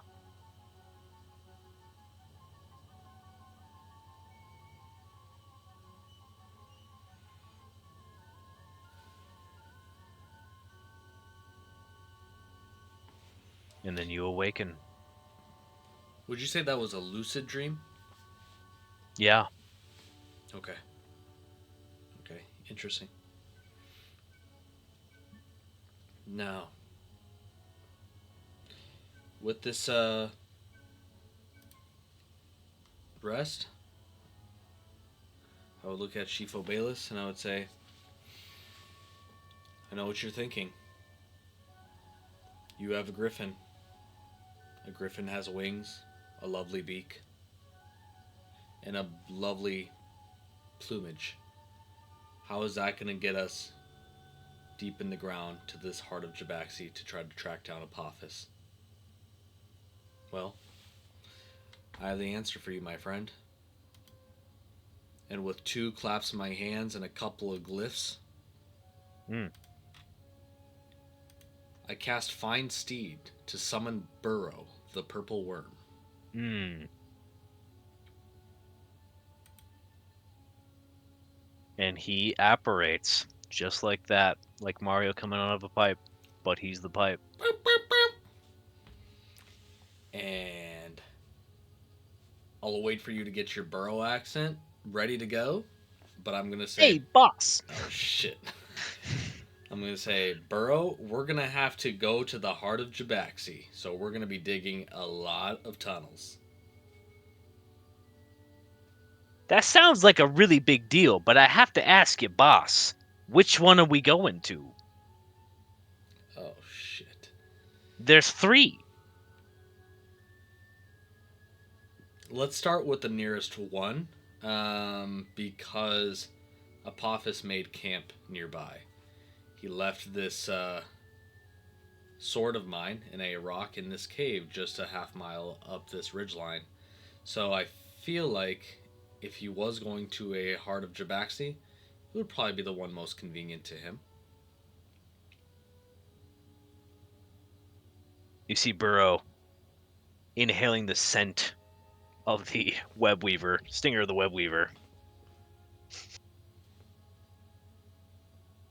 That's a powerful scent there, boss. I smell that all over this desert. Um, Tracking this underground is going to be surprisingly easy, considering you shouldn't be able to smell nothing. But this guy, you can't not smell him. You know what I'm saying? Burrow, I summoned you because I knew you were the perfect worm for the job. I wouldn't have given this to anyone else. You are better than other worms. I just need you to know that. I really appreciate that. I've thought about it a lot that you could have other worms in your life, and you know, like Mowgli, you would always look to them as being better. Hey, we don't need to bring up Mowgli right now. It's a sensitive time. I understand. Um, by the way, I didn't mean to be rude. This is Shifo Bayless. I fought him a long time ago. I won, but no ill will. And this is his griffin. The griffin does not have a name, so don't ask. Uh, and these are my companions. They are also going to help me track Apophis.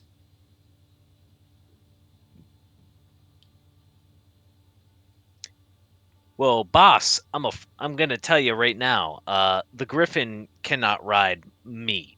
I'm afraid to say that is a little bit too much for me. You and the Shifo Ballas, you could probably ride. Yes, yes. The griffin will be probably following your burrow trail, um, and will not be mounting you. I understand that you have limited space, and you could probably only support two normal sized people.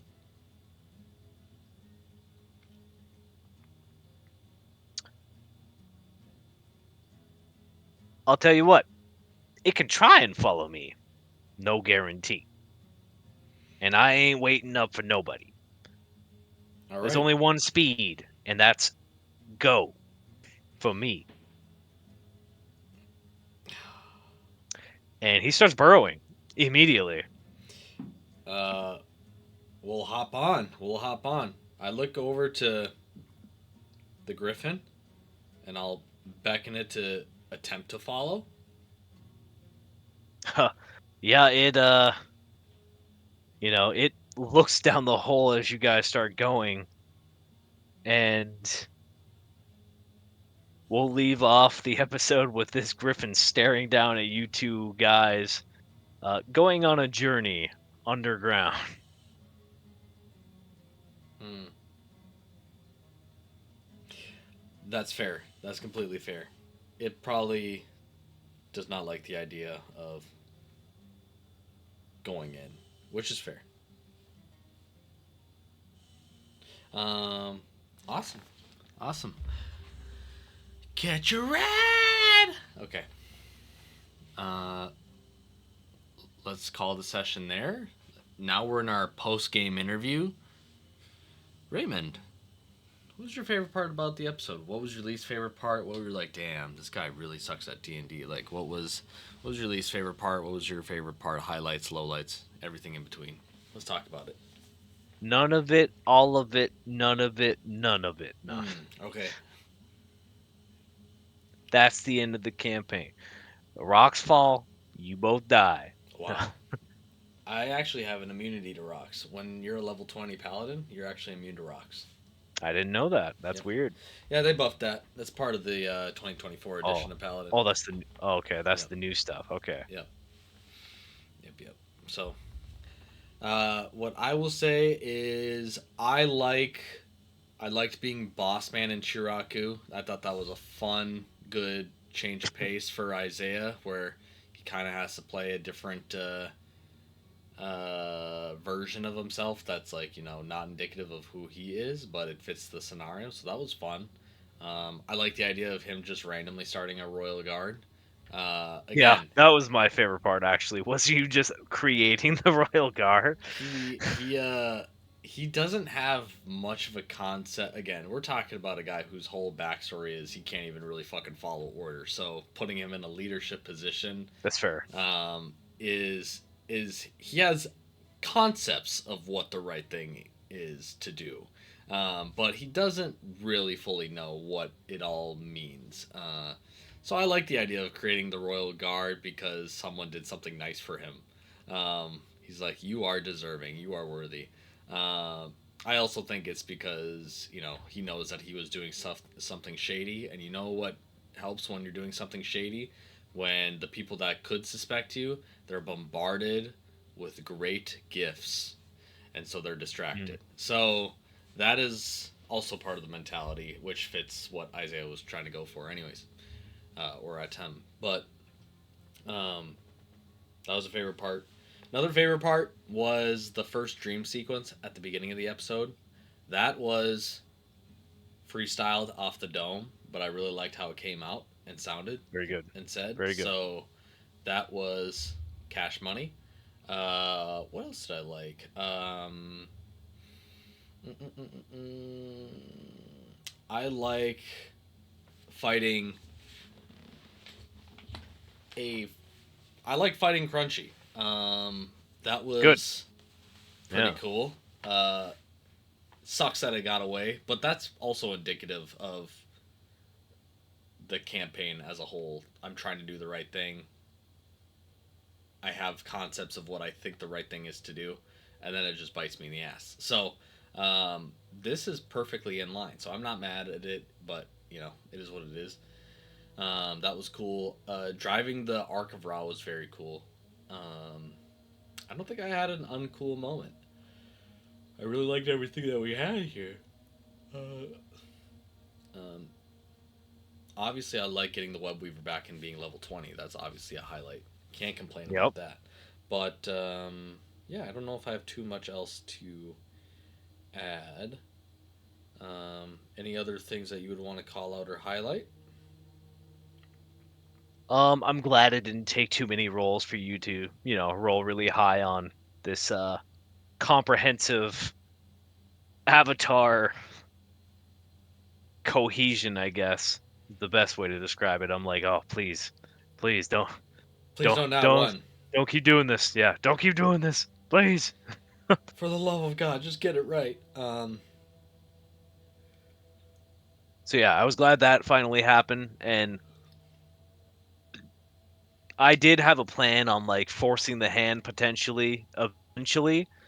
We never got to that point, which is good. Forcing what You hand? Or like, forcing you to like manifest a roll out of duress. oh, for the cohesion? Yeah, Yeah. I was gonna have a situation where like, oh, this is do or die, bro. Yep. It's do or die. Yeah. Glad that it didn't get to that point. Oh, I wanted to shout out using the map room because I'm always a fan of using the map room. Good. Classic, iconic favorite. And yeah, I liked bombing on those wizards. I'm gonna be honest. I like artillery fire. Well, Um, that's good because there will be more of that for sure oh, in good. the next couple episodes. Oh, good, good, good. Um, so yeah, not too much else to say or add, but this was a great session, and I'm glad that we didn't have to wait 2 months to get it. So we nailed Yeah. it. We came together, and we accomplished. Um, Well, yeah, I'm hoping the next session can be literally Saving Private Ryan, the beach scene, you know? okay, all right. There's a lot of ways you can take it when you say Saving Private Ryan, so I'm just, I'm clarifying. um, Okay. do you want Isaiah to point a handgun at a tank? Sure. That's on the docket All too, right, yeah. fair enough, fair enough. It's fine. All right. Well, I look forward to the next session.